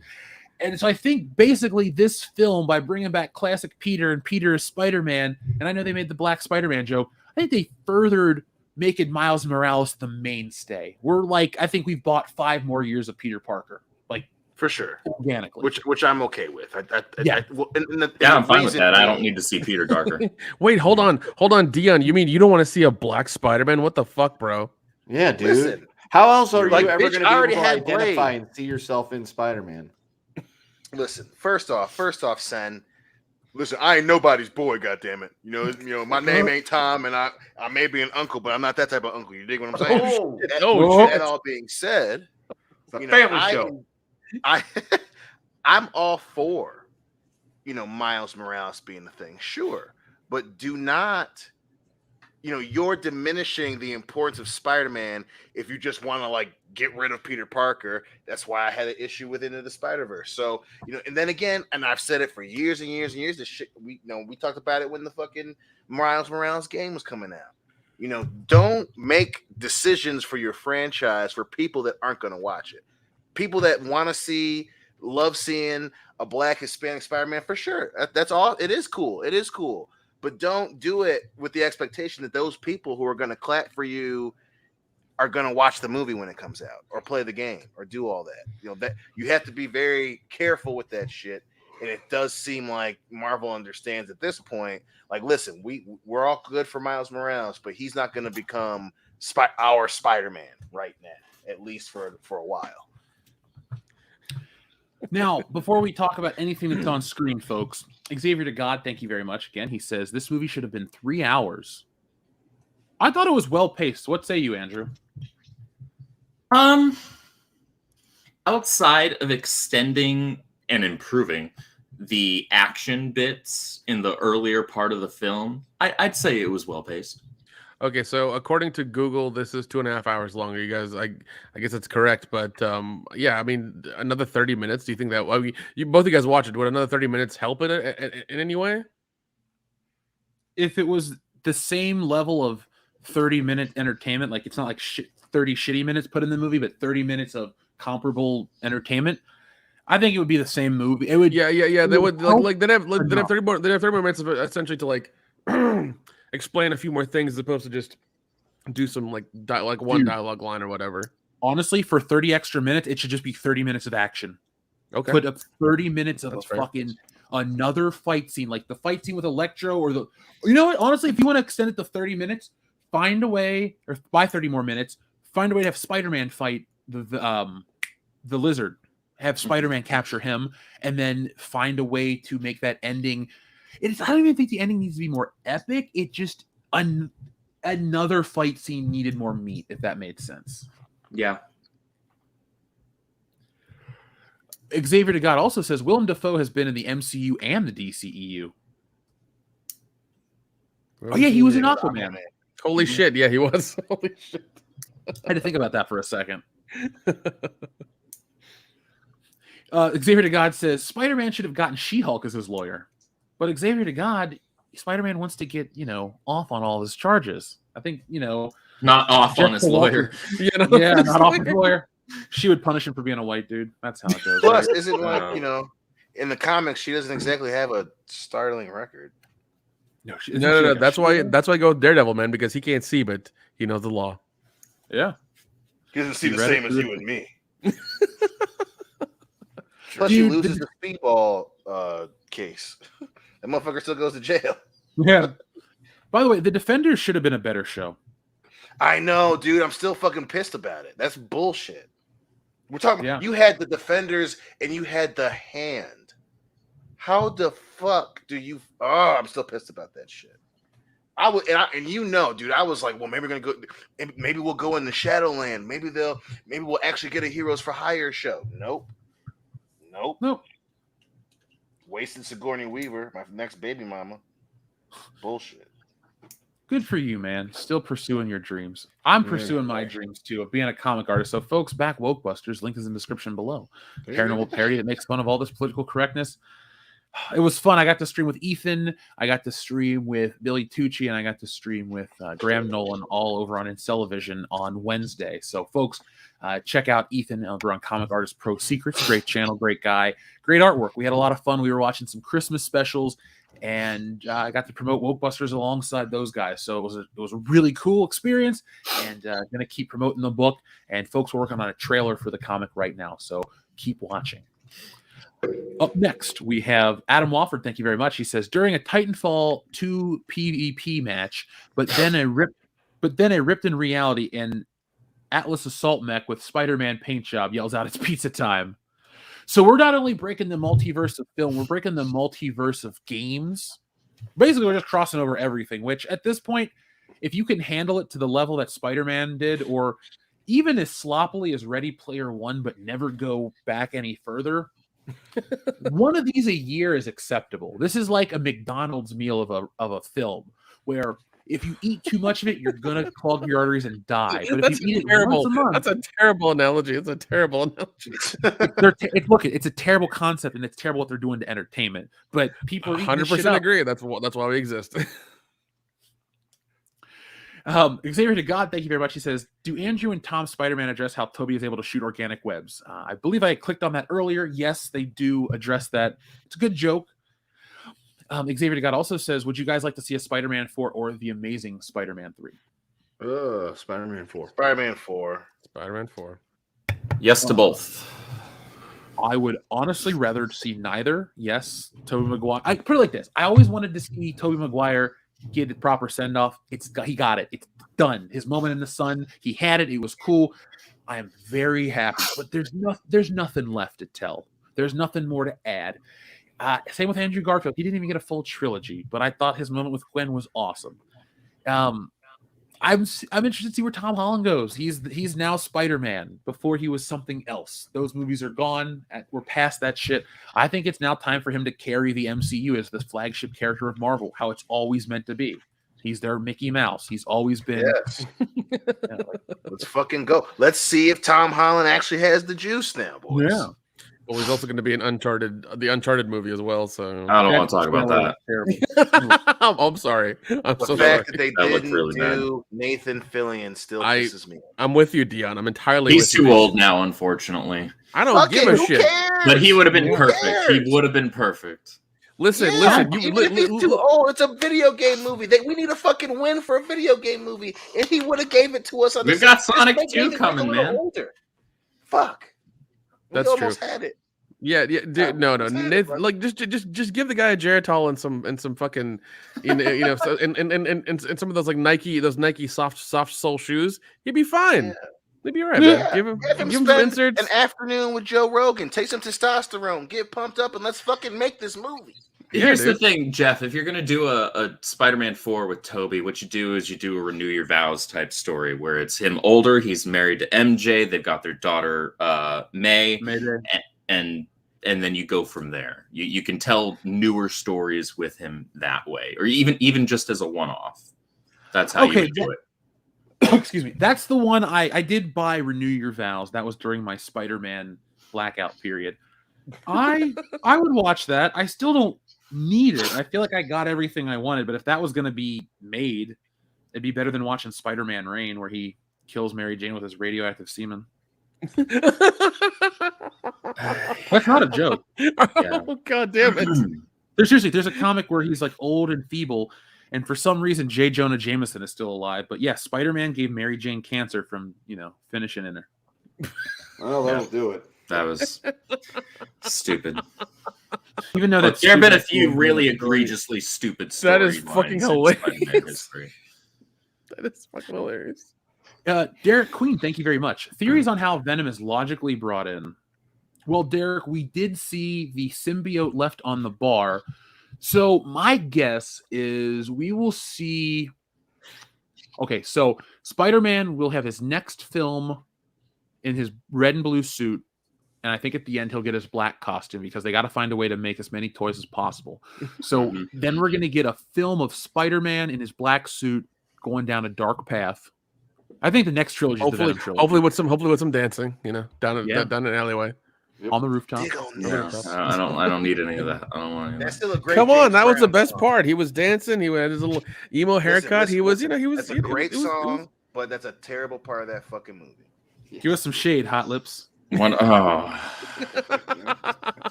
I can't.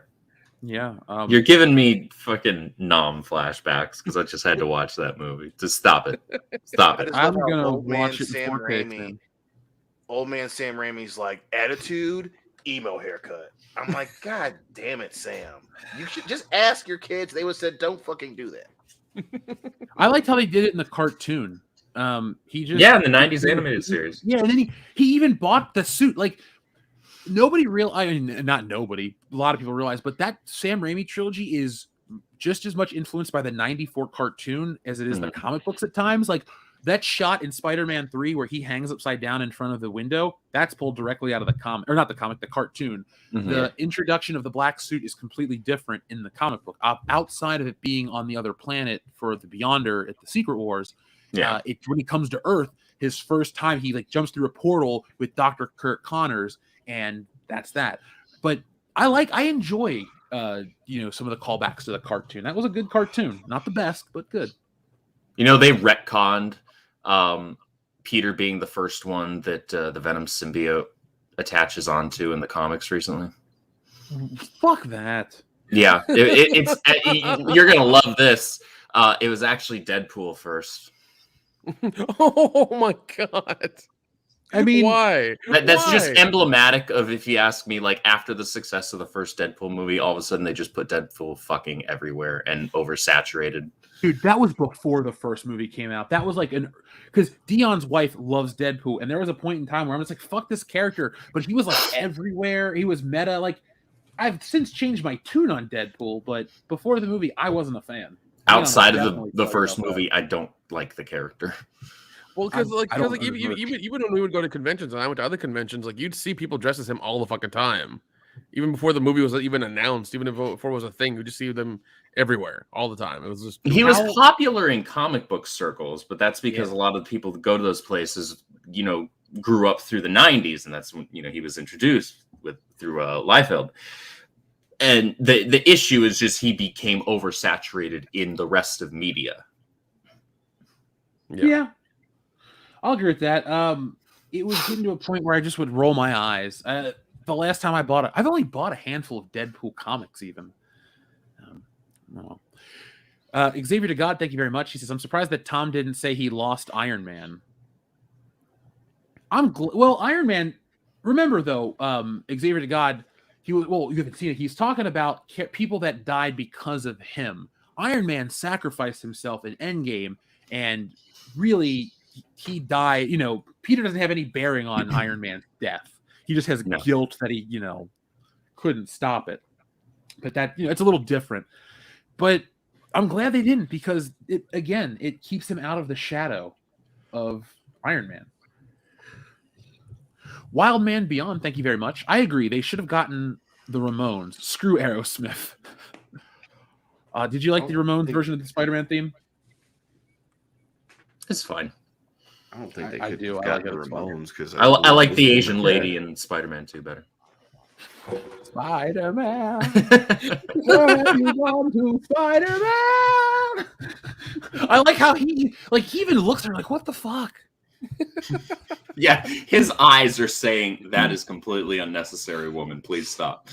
That's the next thing they can pull into the Spider-Man movies to do callbacks now, the theme song. Because I know it is the in-universe themes, or that not in-universe, but we hear that theme in all the trailers. That's the new Spider-Man theme, the old one.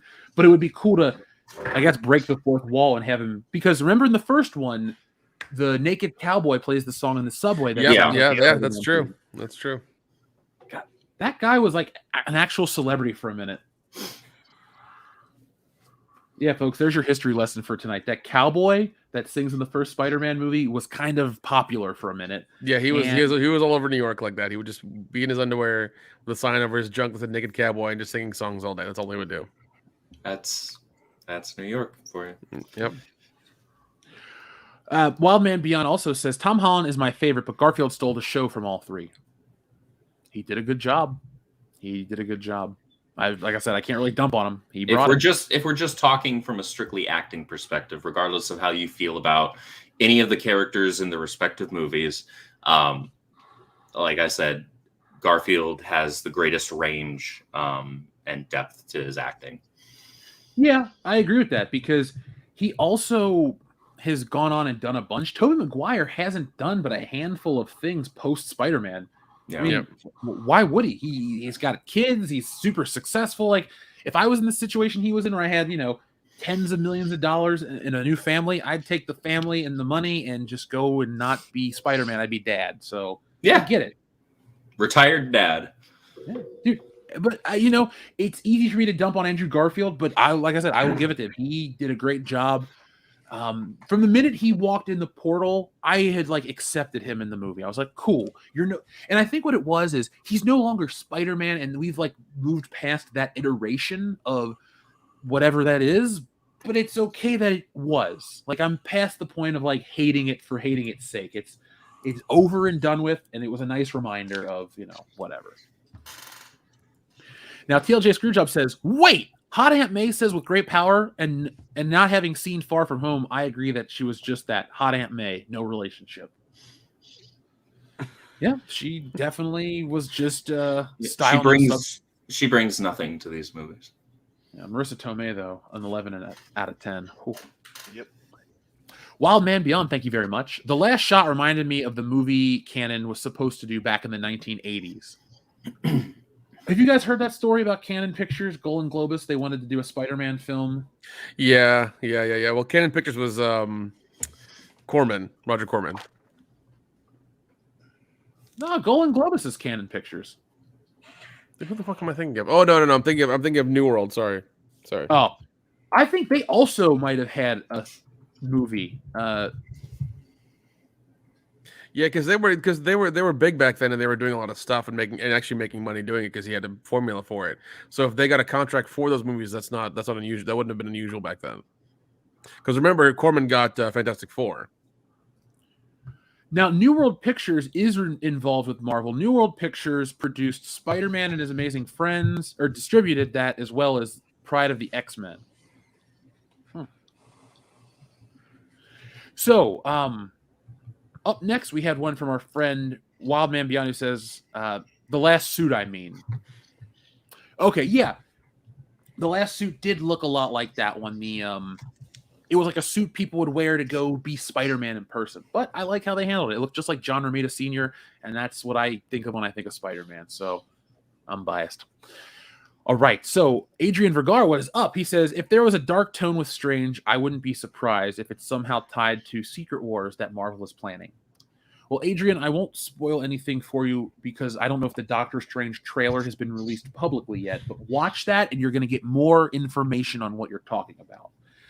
If they do a Secret Wars film, I guess for the first time it makes sense that because of space and time and dimensions and stuff, but with America Chavez coming and Captain Marvel still a thing, we got to remember, folks, it's a win for Spider-Man, but the MCU still has so many different variables, and sadly, they're very disappointing variables. It's not hypothetical.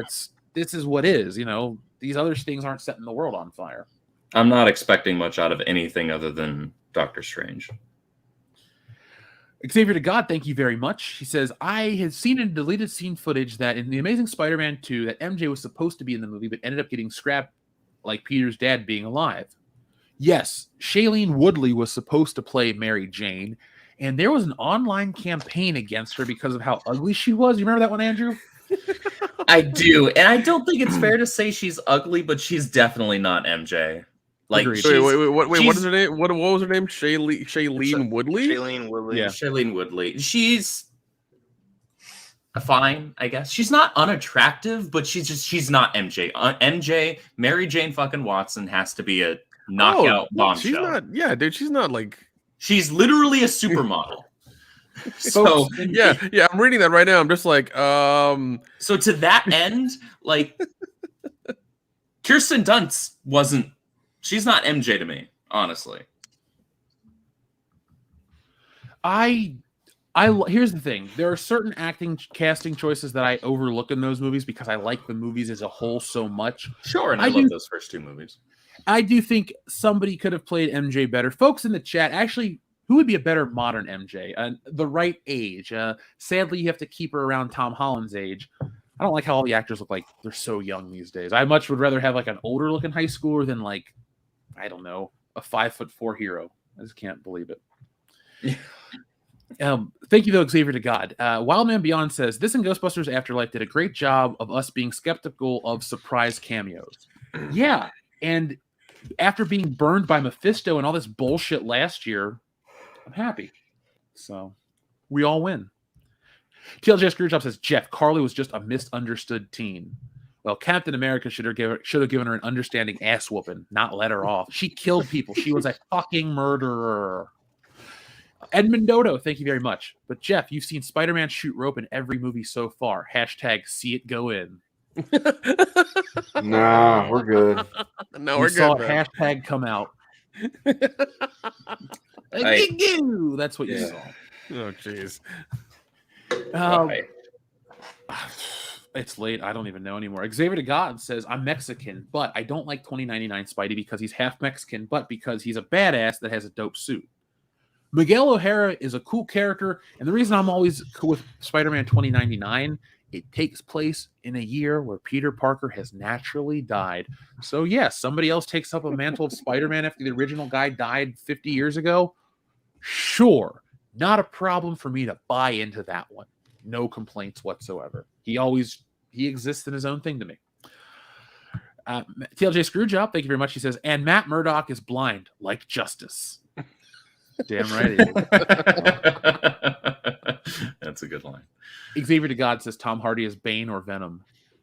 Venom. Bane. Venom. Bane. Bane. I I did like not it. like his Bane. I like his it Bane. was Bane. He was fucking. It was good. He was cool shit. Adam Walford has a question for us. We're getting a Halo TV series on Paramount Plus, and Henry Cavill said he wants to do a Warhammer 40K series. Also, who would you pick to play Spider-Man 2099? Fuck. The dude that played Pedro in The Pulling Diamond. Yes. Who? Pedro? Yeah. Yeah, Nice. I just don't care if it's not Peter Parker. I don't care. I never got into the 2099 stuff, Spider-Man or otherwise. Yeah, give Michael Pena fucking 2099. There you go. Yeah. Hey, dude, the kid from Cobra Kai. The only future hero in any That could universe work. I care about is Batman Beyond. That's about it. I'll go with the kid from Cobra Kai as well. Yeah, that'd be good. Adrian Vergara, thank you very much. He says, shoot, I meant Secret Invasion, not Secret War, LOL. Okay, I am actually Secret War is definitely a different story. Yeah. If they do Secret Invasion, I'm on board. Now, folks, for those of you who don't know, the Skrulls that were sadly featured in that terrible film Captain Marvel, the Skrulls are the shape-shifting race of aliens in the Marvel universe. They're awesome. They first debuted in, I think, was it Fantastic Four #2? Maybe 3. Yep. But Super Skrull. they're the Super Skrull, all that stuff. The characters are awesome. The way it worked in around 2009, Marvel had or was it 07? After the events of Civil War in the comic book, I believe it was Spider-Woman died, but she was revealed to be a Skrull, and they found out that Skrulls have infested the entire world up into superheroes and stuff like that.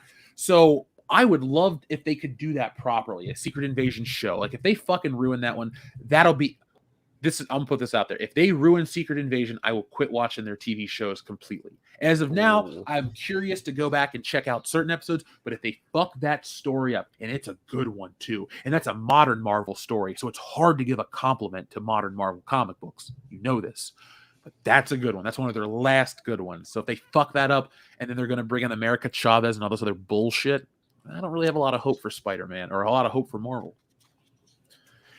Xavier to God, great question. Is the Danny Elfman main theme in the movie?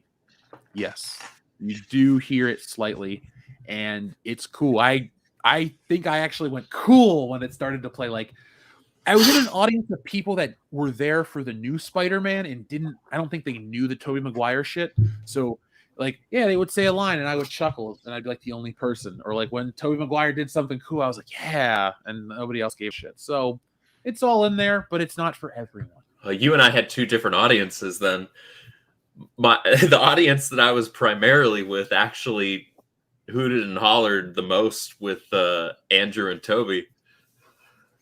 Good, because they were the best part. Now, so let's see. We have one more, and then we are gonna. I'll just ask you guys briefly about the Goonies, and then we're gonna go because it's a late show.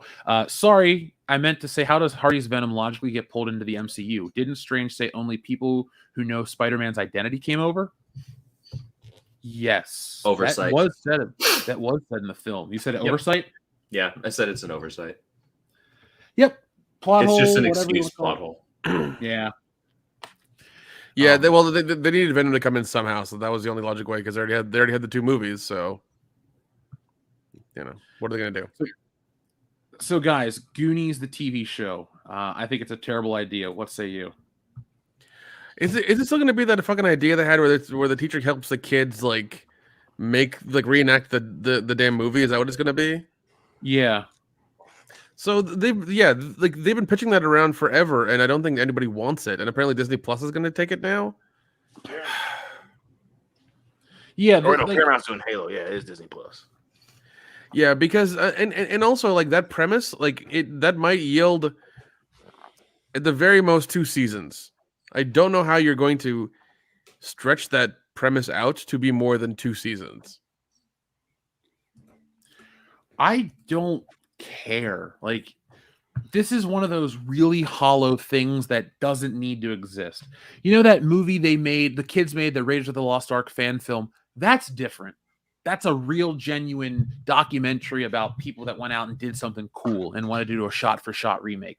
I'm on board, but I really don't want to watch a Goonies-inspired untitled fan film reenactment project. Yeah, Like, what the that's fuck turning is it? into a Disney Plus TV show. Like that doesn't make sense in any way, shape, or form. Like I don't understand that. It's like just do what they do with Back to the Future. Like, you know, make a fucking anniversary every few years, invite them over, put out a new Blu-ray, DVD, or UHD, and you know, some merchandise here and there, and fuck off. You know, for the next 5 years. I just this is a terrible fucking idea. Yeah. This is one of those things where it's like, who is asking for this? Who wants this? We need this. Like, we need a remake of the Wonder Years, or I need an asshole on my elbow. You do know about the Wonder Years, don't you? No, I know. Okay. I don't know if you said that. If you I was being or not. deliberate. Okay, good. Because even after that, now I was like, what the fuck are you doing? So, folks, weird. Wokebusters keeps moving up. You can back that right now on Indiegogo. Check out the description, the story, all the perks. We actually have slime. Yes. So back in the day when you bought Ghostbusters toys, they would come with some slime features. And I thought it would be fun to get some slime made for this project. So you guys could back that with the book. It's called For the love of God, Jeff, please tell me you're not making the slime yourself. Like, you know, like that. No, I don't have that much time or energy. Gotcha. Good to know. But yeah, folks, library collection, well, that's a popular one. So keep that in mind. But folks, you can back Wokebusters right now. You can help, obviously, support independent art. But there's a difference. When people say support independent art, our books aren't independent art because they're lesser in any way. These are all professionally produced comics. They have, you know, great quality paper, all that fun stuff. But what you care about is the story. And this one is a fun, funny. It's just, look, it's a story we all need right now. Society is so broken. It's going to destroy itself. So the Wokebusters are here to save society from itself. But you guys can check that out. It's a little late right now, so I don't want to undersell Wokebusters, but this is a big epic. Our comics aren't just a couple pages, 24 pages like your standard Marvel book. They're epics. This is going to be probably about 50 pages, maybe a little more. I usually say 50 is just a starter because Stealing Solo, the book, was about 112 or 120 pages. So you get a nice fat, we'll call it a graphic novel, a trade paperback, whatever the hell you want to call it. But all of our books are just that, books, not little comics, not one and done jokes. They stick around too. So make sure you guys back Wokebusters right now. I personally like the Stay Woke Triggly Puff Ma'am Wokebusters Toys R Us cover.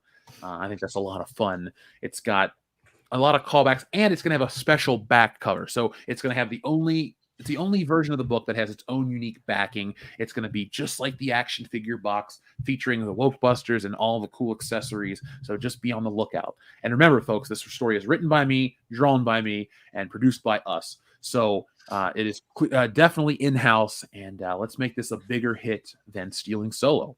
So we're getting closer to our magnet goals. Every 100 backers gets a new magnet.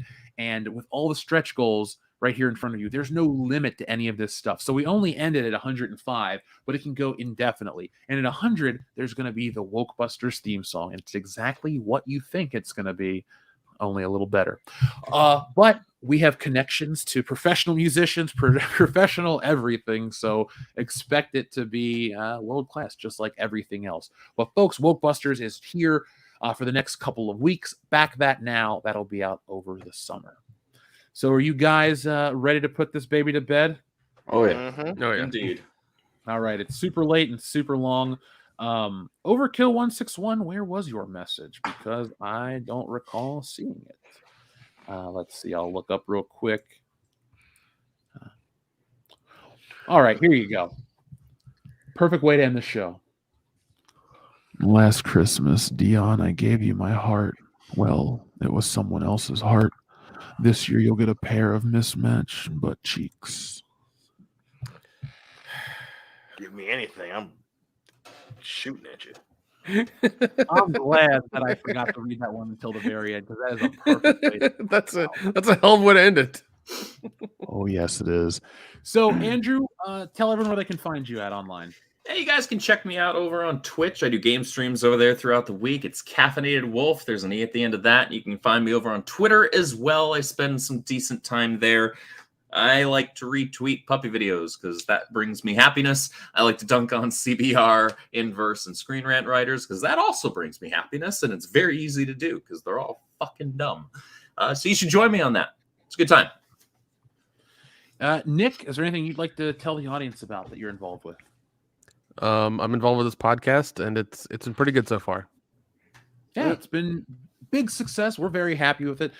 Folks, in the meantime, if you want to get some WCBS stuff, I forgot to put this in the chat, but shop WCBS.com, the official store of World Class Bullshitters, where you can get our beer glass, our t-shirt, our sweatshirt, and more. It's powered by Spring, so you're going to get their awesome quality customer service and all that other fun stuff. Link will be in the description a little later on, but if you're listening to this podcast, you'll understand we don't run ads in the middle of it. Like, I love Something to Wrestle with Bruce Pritchard and Grill and JR, but like every 7 to 8 minutes, another fucking ad pops up. We don't like to do that because we want you guys here on the journey with us. We love to hang out, shoot the shit, bullshit with you guys for all these hours each week, and you guys help keep it that way. So check us out on Patreon. We're gonna have a ton of content in the new year. I'm shooting for something a week, maybe multiple things a week. It's possible, but you can check us out on shopwcbs.com, grab a shirt, grab something, help support the channel, and ultimately go grab Wokebusters, because that's how we all win. We complain about the doldrums of entertainment. Well, there's a lot of us out there making our own entertainment. And so, folks, that's how we do it. We don't just talk, we actually walk the walk. So from all of us here, World Class Bullshitters, Adam Walford, thank you very much. The original script for The Goonies 2 was the gang gets back the ship and found other treasure map that the pirate was heading towards. If that movie was made in 1987 and I grew up with it, I probably would have liked The Goonies 2. If there had been like a part 2, like at least at the very most like 5 years after the first one, it would have been fine. But the fact that they're doing this they're all in their 50s, if not older. Like that, you can't do that. I'm sorry. It's not going to work. Now, Miss Ninja Julian, this is not the last stream I will be a part of. I'm going to piece together a couple more streams. Folks, my goal is just to get Wokebusters over its first goal in the end of this year and then move into the next where it gets super, super big. So you'll hear me again. You might even catch a morning stream here and there to get the word out. That's what you could do, folks. We have a lot of backers already, but go spread the word. Wokebusters is here, and it's bright, it's colorful, and everyone that sees it really likes what they're seeing. So if you enjoy it, it's just going to get bigger, better. And if you got questions, ask. Always love to talk about the art and the stories. So, Miss Ninja Julian, thank you very much. Thank you for the reminder earlier. And that's it, folks. Thank you for watching. Be smart, be safe, be cool. Be sure to check out more content in the next coming days. But always be excellent to each other. .com. Nice shooting, son. What's your name? My name is Jeff.